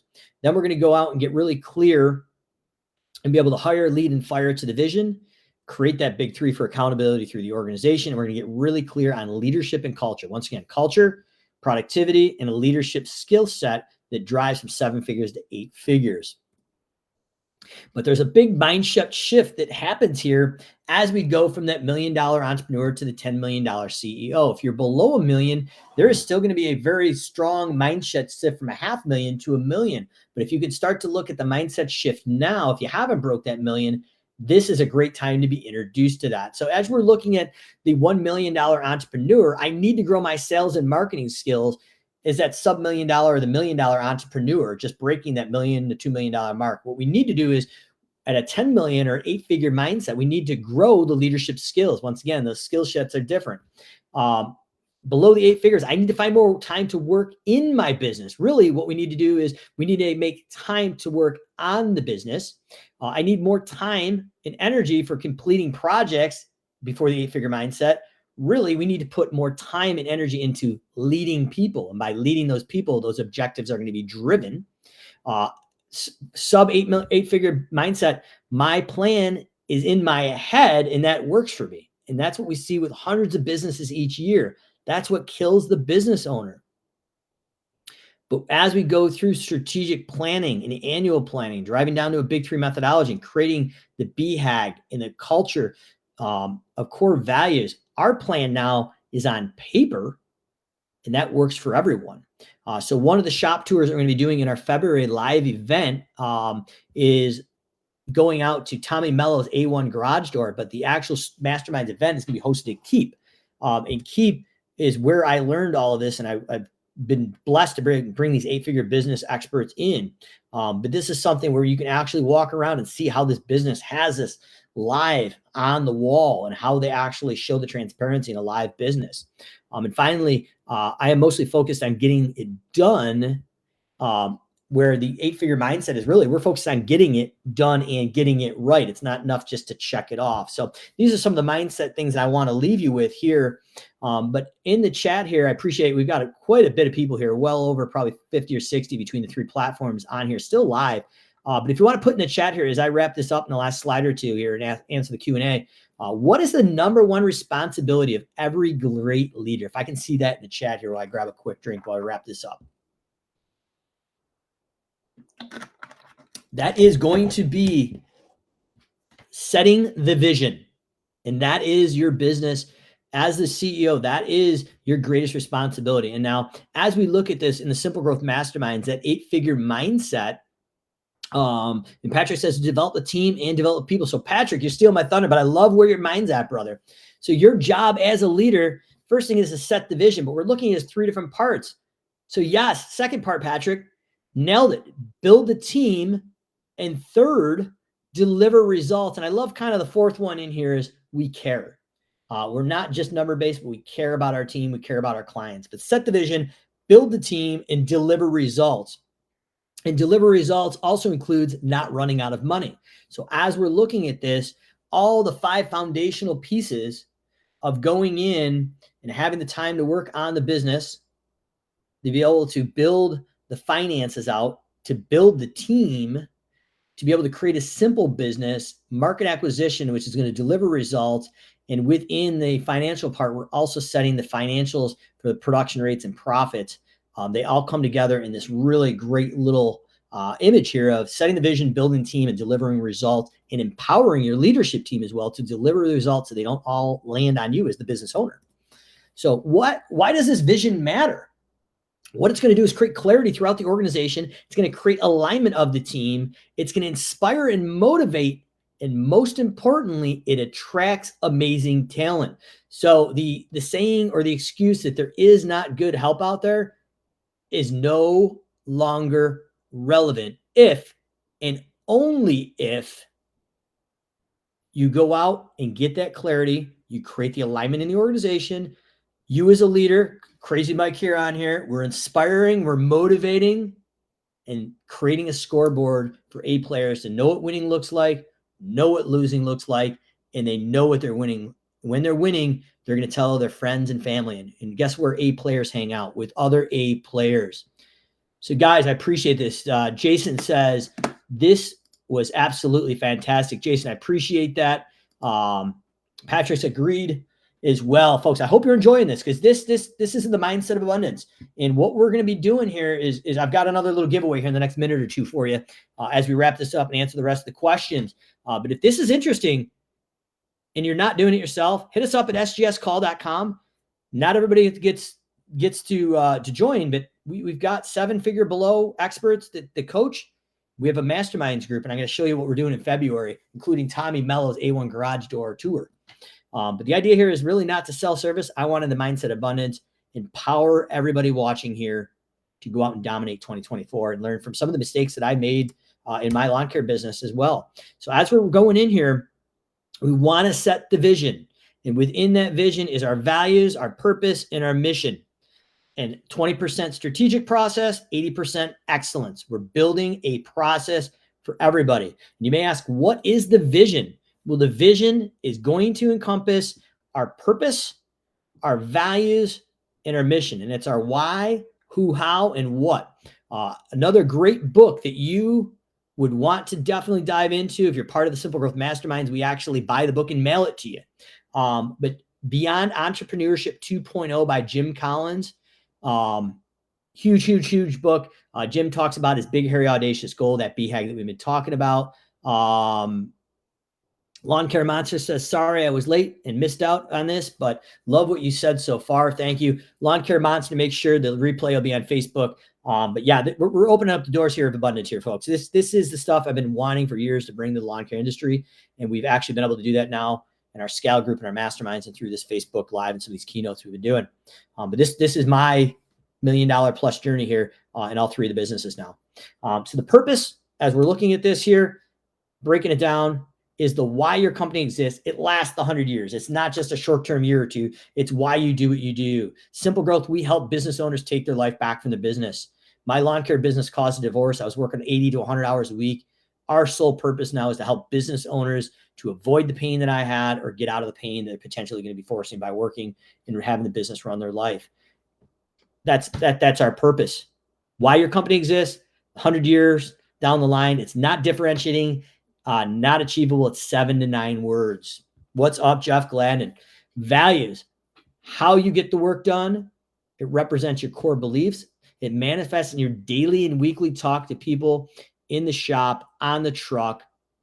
It's observable patterns in attitude and behavior. It's not aspirational. If one of your values, if you show up on time and you're consistently late, that cannot be one of your values. You've got to live by these.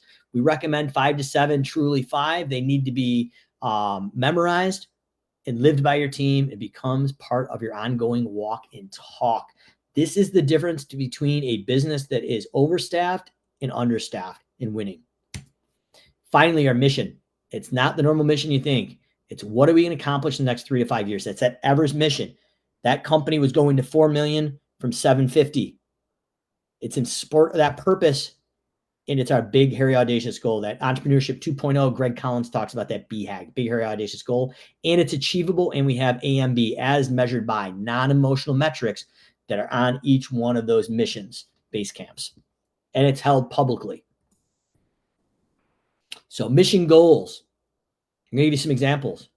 When we want to accomplish our mission, and what will the current reality be? How will the mission be measured in success? And what are the key metrics that will be our evidence?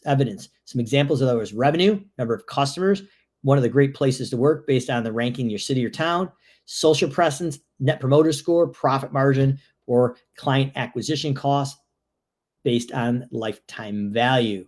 Once again, for lawn care industry, revenue, number of team members or crews, and client base traditionally will drive you there. So what we're going to do here is leave you with in a few seconds is this is the Infusionsoft Everest mission. That's what it looks like fully played out with some numbers on there. And we're driving back to that vision, creating a shared ownership for the team. And we're driving back to that process. So what are these mission strategies we're talking about? We powerfully say yes to a few things. It enables you to achieve your mission. It ties back to the mission and allows you to focus on what will give you the best chance to succeeding. Once again, we're driving that whole entire leadership team together and how to powerfully say yes. So we're going to focus on 3 to 5 levers that you pull. I'm going to recommend 3. And if you only pull those 3, that achieves success. Strengths to leverage. What strengths must we continue to leverage to achieve our mission? And what are the things we need to develop or get better at to actually achieve that message? And you may just find that some of the strengths to leverage are so good, we double down on the strengths, or we have some massive weaknesses we have to develop in order to hit those BHAG goals. So how to create this mission strategy. We want to list the strengths to leverage, the strengths to develop. This is part of our annual and quarterly plan that we walk through and actually have some 8-figure business coaches will actually fly out to your business and work with your team. But we're going to prioritize no more than 3 of these. We're going to narrow to 3 to 5 strategies, and we're going to create well-written strategies that the business owner is not responsible for, but people on your team take ownership with a deadline and accountability. And we're driving back to that short-term excellence here, that 80%. So we've set the process here on the 20%. Now we're driving it short-term excellence. This is the game plan. So what we're doing is driving in. So we've set our annual quarterly planning, departmental big 3, the 3 things that you have to do, and driving down the personal big 3. And this is a metric or a tool where we can set the annual priorities, the success, not emotionally, each quarter, driving it down to the key metric tracking that we go through every Monday on my team to see if we hit or did not hit it. And then we've got it per departmental here. And then we've got our big 3 for Q1 and the team's big 3. So this is literally right out of SimpleGrowth BHAG Planner. I ask that you don't necessarily take screenshots and share that. But what we've got here is the ability to go in and drive that process. So at SimpleGrowth, we don't just talk about this, but we actually do this. So these are the actual goals we've set for 2023. Obviously, in 2024, we set new ones and they're in play, but we're going in and setting monthly sales goals for each one of our products, and that's driven into our budget for clarity, and we're tracking it right down to our monthly goals and going down right to the week. Our sales team has big three that actually tie into this. So this is automatically put into our game plan, but I wanted to be transparent. This is something we build out at SimpleGrowth. We just don't teach this. We actually live this in our BHAG, Big Hairy Audacious Planner. So our last event, if you haven't seen the Star-Studded Live event, we had a live event for our Masterminds event in November. Headlining that event was Jonathan Potoshnik of the Lawn Care Millionaire. He was live in the room, did about an hour and a half Q&A and hung out with us. Josh Latimer, who sold 2 or 3 businesses to private equity, started a podcast that had over 1 million downloads, and now has created and built Send Gym, Automate, Motivate, Revenue Buddy, and a few other companies. Josh was live in the room with a 2-hour talk. So we don't only have a breakout day where we focus on all the things I just talked about in this talk and work knee to knee with you. We bring 2 days of the expert speakers across the nation in here. Debbie Sardone is the industry leader, or one of the industry leaders in the cleaning industry. She scaled multi 7-figure businesses. She has created hundreds of mop-free millionaires, business owners that are changing 8-figure CEO. She was in the room. Libby DeLucian from Woot Recruit and Organize It was in the room talking about creating job descriptions and employment ads that align to the culture. She did not only teach it, but she helped us walk out of the room with those job descriptions to put on Indeed and the other areas that align with all the things I talked about. And last but not least, EJ McCoy, co-founder of Chorby, Scoop Soldiers, executive White Picket Fence, executive lawn. So actually Chorby, Scoop Soldiers, White Picket Team, executive lawn. And I believe there's another one that I'm missing here, but Chorby and his umbrella there with Scoop Soldiers is over $24 to $25 million franchised across the US. We were able to not only have a full day of elite content where we had the 8-figure mindset, we workshopped, we had Jonathan Potoshnik, Josh Latimer, Debbie Sardone, Libby DeLucian, and EJ. But EJ allowed us to actually do not 1, but 2 shop tours to 2 of his businesses, Scoop Soldiers and Executive Lawn. And we were able to actually talk with their crew leaders, some of their technicians and their team to see how they ran this $20 million plus company. And then EJ and his team came back to the hotel at our live event and did another talk, talking about not being the sharpest tool in the shed and how he still was able to grow and scale this $20 million plus company with Q&A. So that was our live event in November. We do these live events for our Masterminds group 4 times a year. Our scale group with the one-on-one coaching has one live event like this once a year.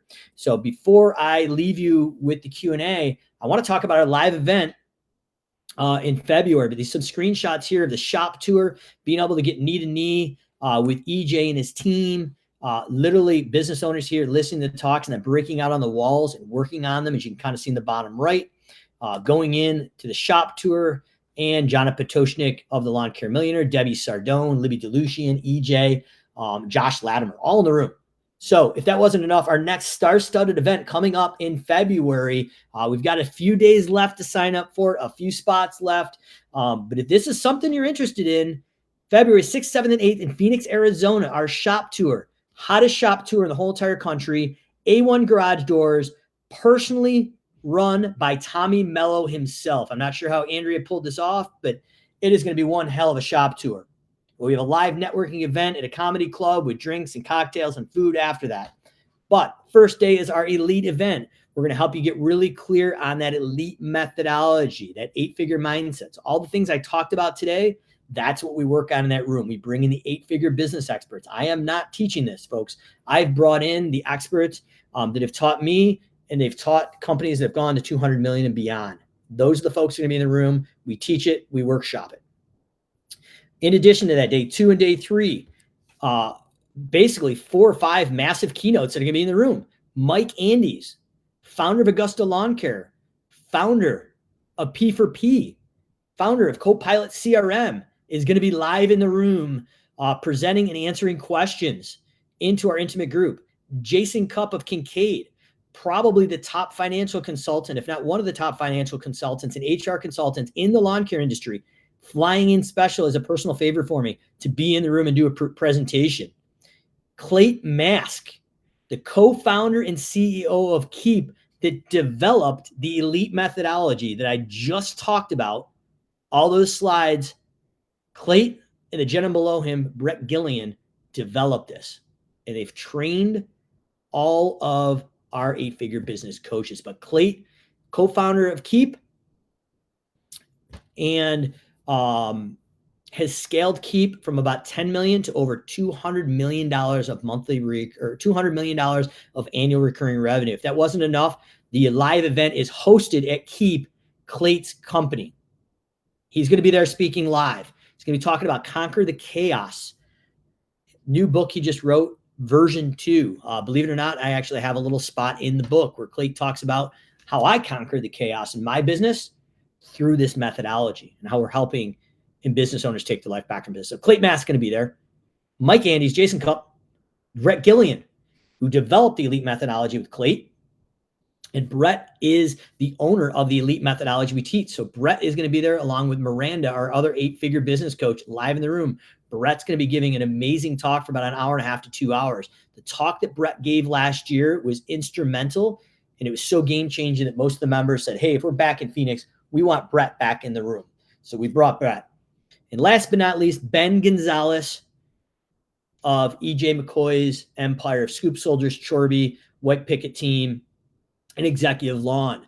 Ben Gonzalez was so instrumental in that live room at that live event in Dallas, where we had Jonathan, Debbie, Josh Latimer, Libby, and EJ, the owner and founder of Chorby.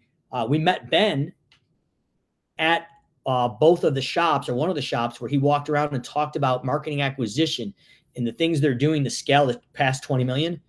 So by popular demand, we're flying Ben out to our event in Phoenix to speak for an hour and a half or so, how they grew a $20 million plus company under that Chorby Scoop Soldiers empire that they've got there. And he's going to be hanging out all week as well. So this sounds of interest. You would have to be part of the Masterminds group. It's going to be February 6th, 7th, and 8th in Phoenix, Arizona. Mike Andes, Jason Cupp, Clayton Mask, CEO and founder of Keep at Keep, Brett Gillian, the co-developer of our elite methodology, and Ben Gonzalez from Chorby and Scoop Soldiers, and a shop tour at Tommy Mello's A1 Garage Door, presented and toured by Tommy himself, and an after party with bus included is what we're looking at here, folks. So this live event's going to be headed at Keep headquarters. This is a shot of Keep's headquarters, where they keep growing, keep serving, and they keep going. And you're going to see all the elite methodology stuff I was just talking about that we teach live in this business.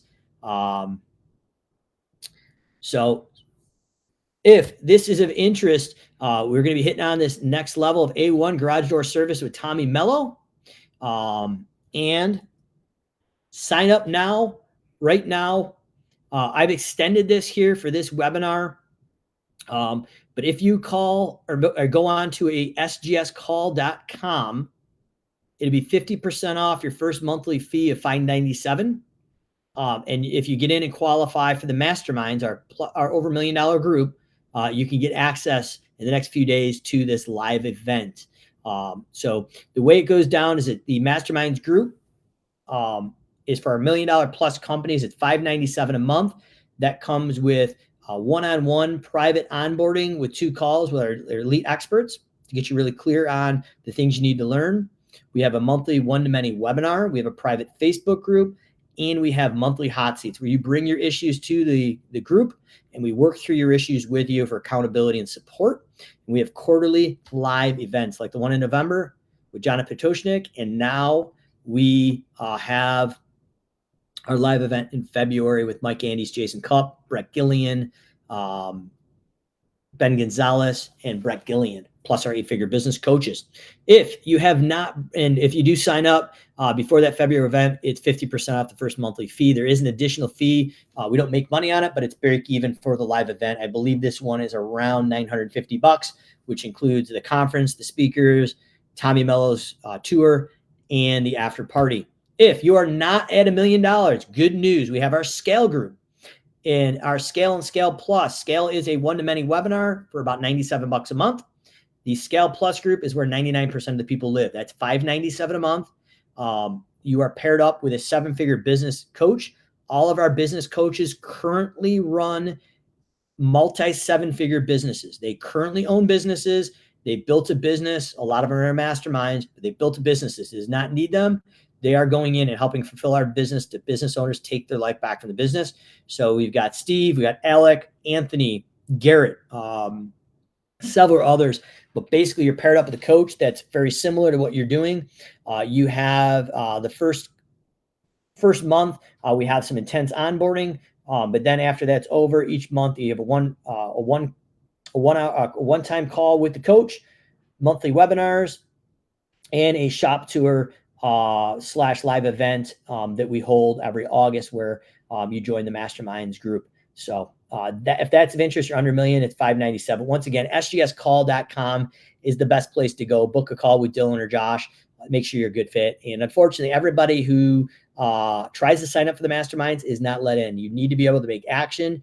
You need to be serious about your business, and you want to go out and make a difference in your business. If you're there to just show up and have a good time and party, but not move your business, you're probably not a good fit for that process. But like we said, I think we got a few companies on here that were in our Scal Plus group under $1 million.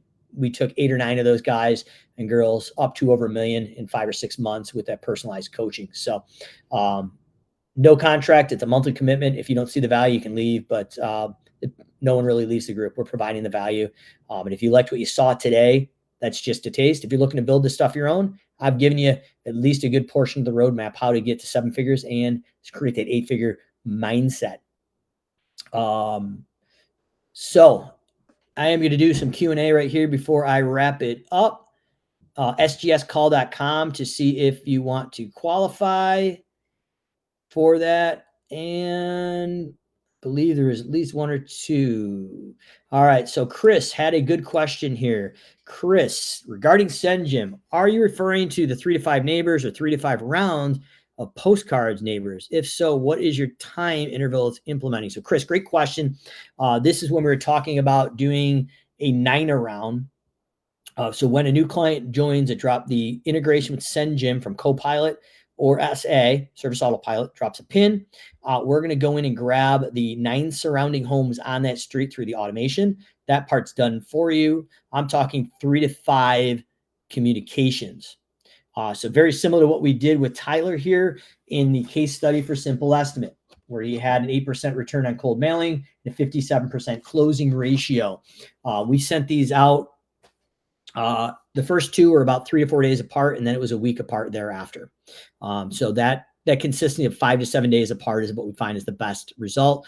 But once again, if you were in here in the beginning of this, Chris, we want to talk about going deep and iterating. Most markets are all identical as far as the marketing, but see exactly what works in yours and iterate that. So we've got some other new messages popping up. All right. So this one here is Amy, Hold On Home Care. Mike was wondering if we could somehow get access to the break-even Excel sheet, or how should we go about creating our own? Yeah. So Amy, good news and bad news. That sheet there is, we really don't try to dive deeply into financial consulting. The truth of it is a lot of the experts are slammed or not taking new clients in that. So I've had to get back in, and the team has had to get back into some of that financial consulting. That particular sheet I showed you is particular to our deep dives. A great book, and I'm not even sure that the stars must have aligned, but for some reason I've had this book out on my desk here for the last day or two. But if I can grab it, there's a great book and resource that you can look at. It's an oldie but goodie if you can find it. Complete Business Manual by Charles Vanderkoy. He walks through that Moore's system, multiple overhead recovery system. The methodology that I showed you on the screen is more of a single overhead recovery system. But there's some great books out there to be able to do that as well. Let's see, David Kranz. What's up, David? Mike was wondering if you could somehow get access to the break even. Nope, hold on, wrong one. All right. David. Thanks, Mike. Always appreciate your time and advice. Looking forward to working with you more. David, appreciate you, brother. Dave's, if anybody doesn't know Dave, he's absolutely crushing it, digging in with his numbers. Did a deep dive with us for probably about 23 hours, where we go in and set up all your financials, the break even, the production rate based estimating, and dial in the other things, and give you a blueprint how to make sure your marketing, your lead acquisition, and all that's flushed out. So David, I really appreciate you and the team having faith in the Simple Growth team and myself to lead you on that journey. But folks, as I said here, I mean, we do this with hundreds of businesses each year. It's not just me. We've got a bench of coaches, including Rob, who owns a multi-seven-figure business.